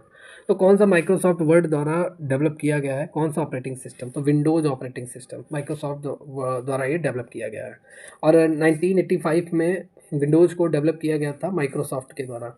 आप लोग कमेंट करके जरूर बताइए माइक्रोसॉफ्ट के फाउंडर कौन है। ठीक है, देखते हैं किसको मालूम है इसका आंसर, और अगर यहाँ पे इसको आप डिटेल में पढ़ लेना। चलो नेक्स्ट क्वेश्चन। नेक्स्ट क्वेश्चन है, निम्नलिखित में कौन सा एक GUI आधारित ऑपरेटिंग सिस्टम है? GUI मतलब graphical user interface base operating system है। तो यहाँ पे इसका जो राइट आंसर है डॉस। ठीक है, डिस्क ऑपरेटिंग सिस्टम, ये GUI आधारित ऑपरेटिंग सिस्टम है। ठीक है, A is the right answer of this question. या चलिए नेक्स्ट क्वेश्चन। हाँ, इसको आप ध्यान से देख लेना। इसको डिस्क ऑपरेटिंग सिस्टम, ये कमांड लाइन इंटरफेस वाला ऑपरेटिंग सिस्टम है। यूज़र को कमांड टाइप करके सिस्टम के साथ इंटरेक्ट करता है। ठीक है, और इसका GUI नहीं है, जिससे यूज़र के लिए इसका उपयोग करना थोड़ा कठिन होता है। तो ये आपका हो गया। चलिए नेक्स्ट क्वेश्चन, इंटरनेट का उपयोग किसके लिए किया जाता है? तो इंटरनेट का उपयोग जानकारी खोजने के लिए होता है, संचार करने के लिए होता है, ऑनलाइन खरीदारी करने के लिए, तीनों के लिए हम इंटरनेट का यूज करते हैं। भाई कुछ खरीदना है, इंटरनेट का यूज करके हम फ्लिपकार्ट, अमेजोन से कोई भी चीज़ मंगा सकते हैं।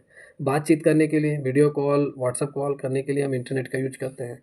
और कोई जानकारी अगर हमें चाहिए, भाई कौन सा वेबसाइट पे बहुत सारी जानकारियाँ मौजूद हैं, दवाओं के बारे में जानकारी, या कोई भी प्रोडक्ट के वगैरह की जानकारी, सारी चीज़ें आपको A to Z इंटरनेट के माध्यम से मिल जाएंगी। तो D is the right answer of this question.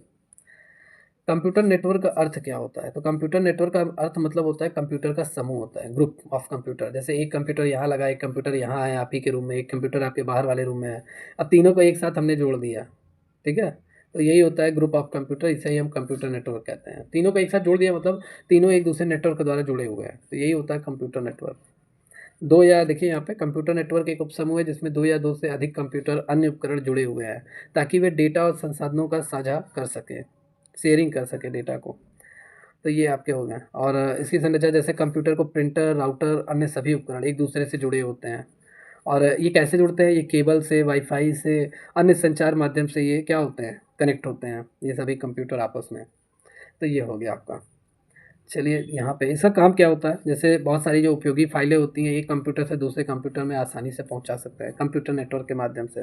Computer network में आपका जैसे लैन आ गया, लोकल एरिया नेटवर्क, जैसे आपके ऑफिस और उस घर के बीच अंदर कंप्यूटर को जोड़ना, तो स्मॉल एरिया के लिए होता है।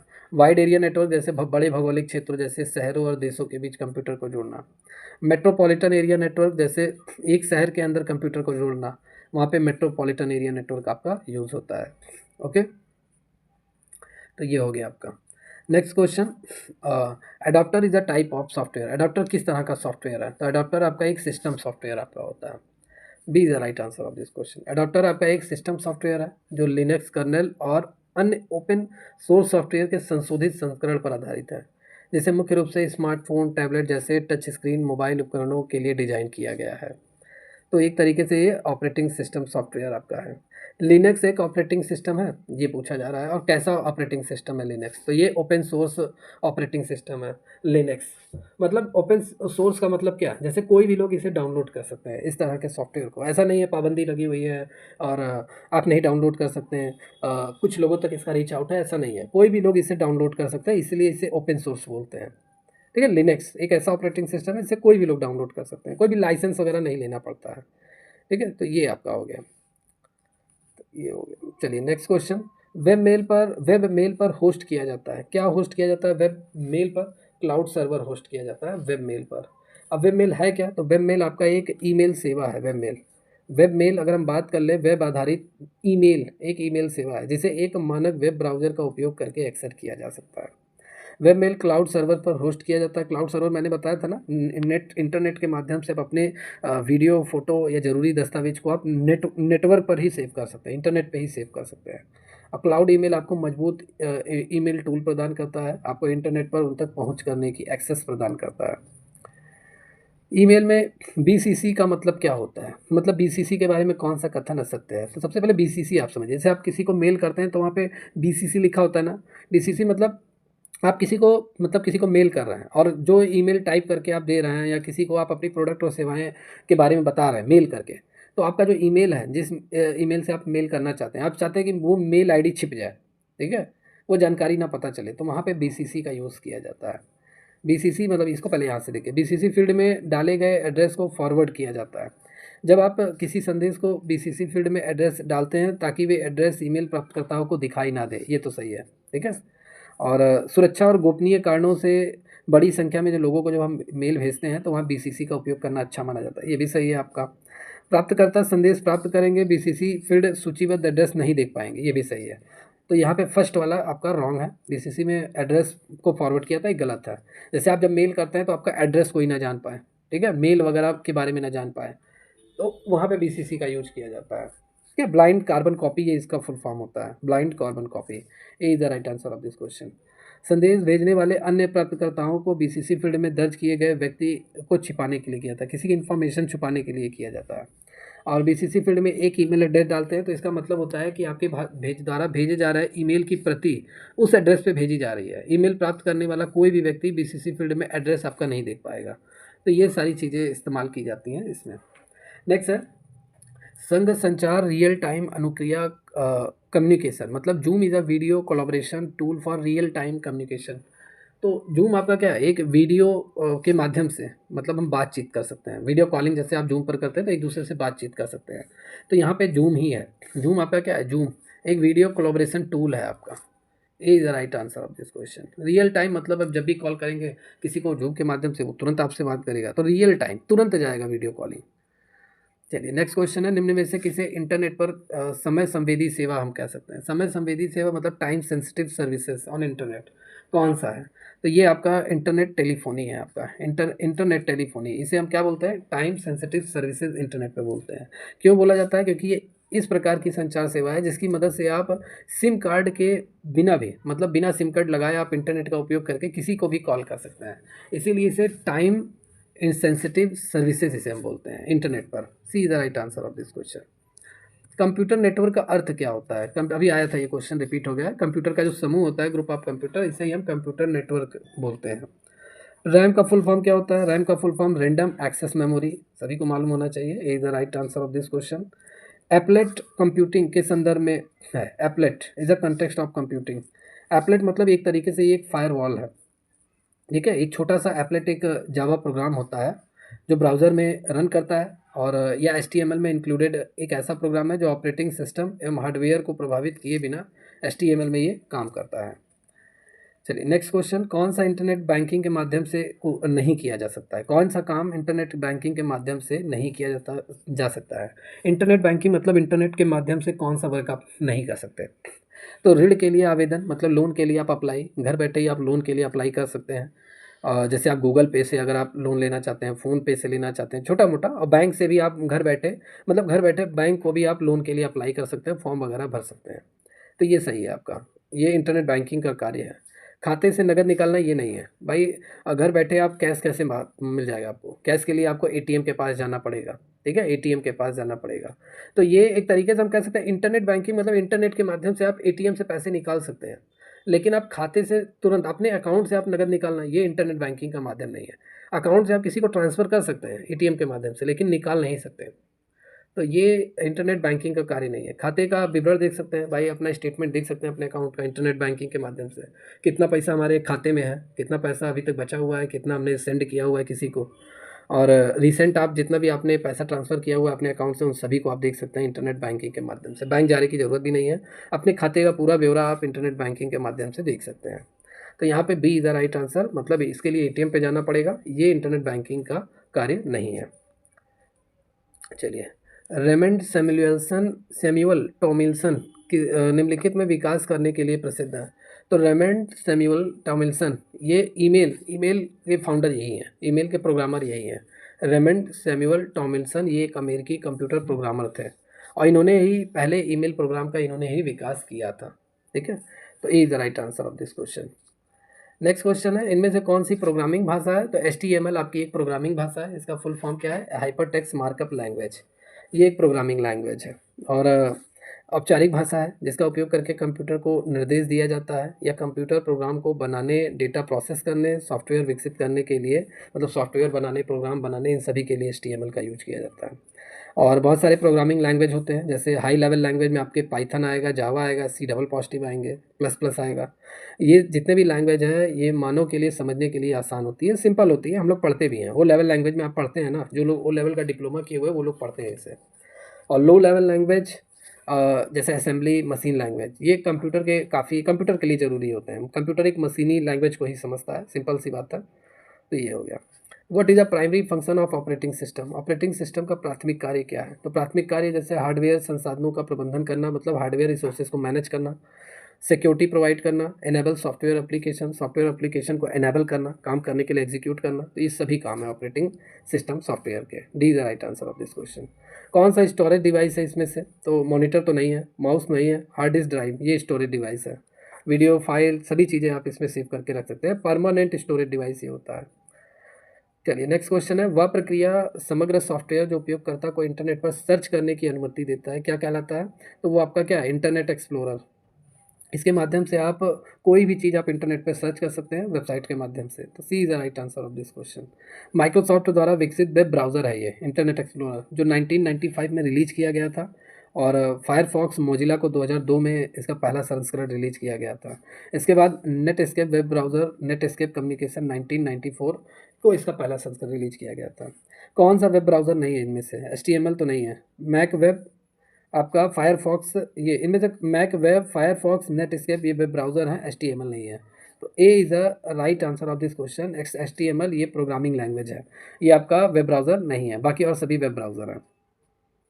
नेक्स्ट क्वेश्चन, समय की एक अवधि के दौरान आप जितने वेबसाइट और पृष्ठ देखे हैं उन सभी को कहाँ पे प्रदर्शित करता है। तो सिंपल सी बात है, आप जितनी वेबसाइट पे विजिट किए हुए हैं और जिस जिस वेबसाइट पे आप गए हैं, जो जो चीज़ आपने चेक किया है, वो सारी चीज़ें आपको कहाँ पे मिलेंगी? आपको हिस्ट्री लिस्ट में मिलेंगी।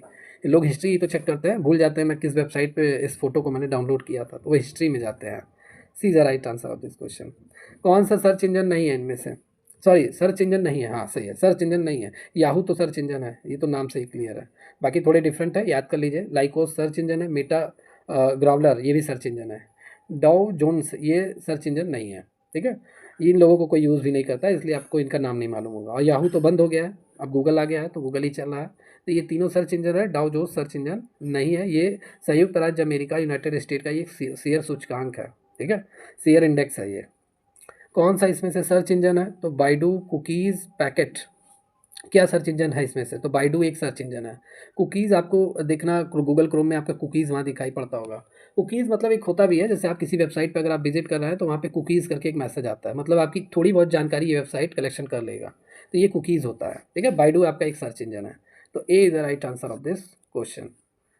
ओके, चीनी कंपनी का एक क्या है, मतलब चाइना का एक सर्च इंजन है ये, 2000 में इसे विकसित किया गया था। एल्टा विस्टा क्या है? Elta Vista, next question, Elta Vista आपका क्या है? तो एल्टा विस्टा आपका एक सर्च इंजन है। एल्टा विस्टा आपका क्या है? एक सर्च इंजन है, और 15 दिसंबर 1995 को इसे डेवलप किया गया था। और ये सारी चीज़ें एल्टा विस्टा। ओके, इसे आप पढ़ लेना अच्छे से। जिसको भी नोट्स चाहिए, आप दिए गए नंबर पे मैसेज करके नोट्स वगैरह आप ले सकते हैं। गूगल क्या है? गूगल एक सर्च इंजन है भाई, इसके माध्यम से किसी भी वेबसाइट पे आसानी से रीच आउट कर सकते हैं, इंटरनेट से जानकारी ले सकते हैं। तो गूगल आपका एक सर्च इंजन है। तो ये सारी चीज़ें इंपॉर्टेंट हैं। और मेरे हिसाब से आज का लास्ट क्वेश्चन, इंटरनेट पर विशेष सूचना फाइल को खोजने के लिए सहायक टूल प्रोग्राम इनमें से कौन सा है? सहायक टूल प्रोग्राम इंटरनेट पर, तो ये आपका आर्ची है, ठीक है। D is the right answer of this question. Internet में विशेष सूचना फाइल को खोजने में सहायक जो प्रोग्राम होता है वो आर्ची है।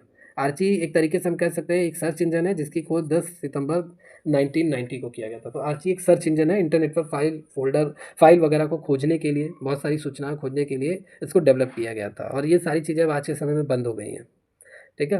तो ये हो गया आपका SEO। आज के समय में डेटा एनालिस्ट हैं, वो SEO पे ही काम करते हैं। SEO का फुल फॉर्म होता है सर्च इंजन ऑप्टिमाइजेशन, ये इसका फुल फॉर्म है। अब बहुत बार एग्जाम में पूछा जाता है, आजकल दुनिया इसी पे वर्क कर रही है, सर्च इंजन ऑप्टिमाइजेशन, ठीक है। तो A is the right answer of this question, search engine optimization, ये SEO का फुल फॉर्म है।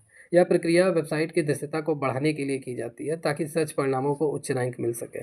जैसे आप यूट्यूब पर, वेबसाइट पे आप अपना कंटेंट वगैरह डालते हो, तो SEO के बारे में आपको जानकारी मिलनी चाहिए, होनी चाहिए।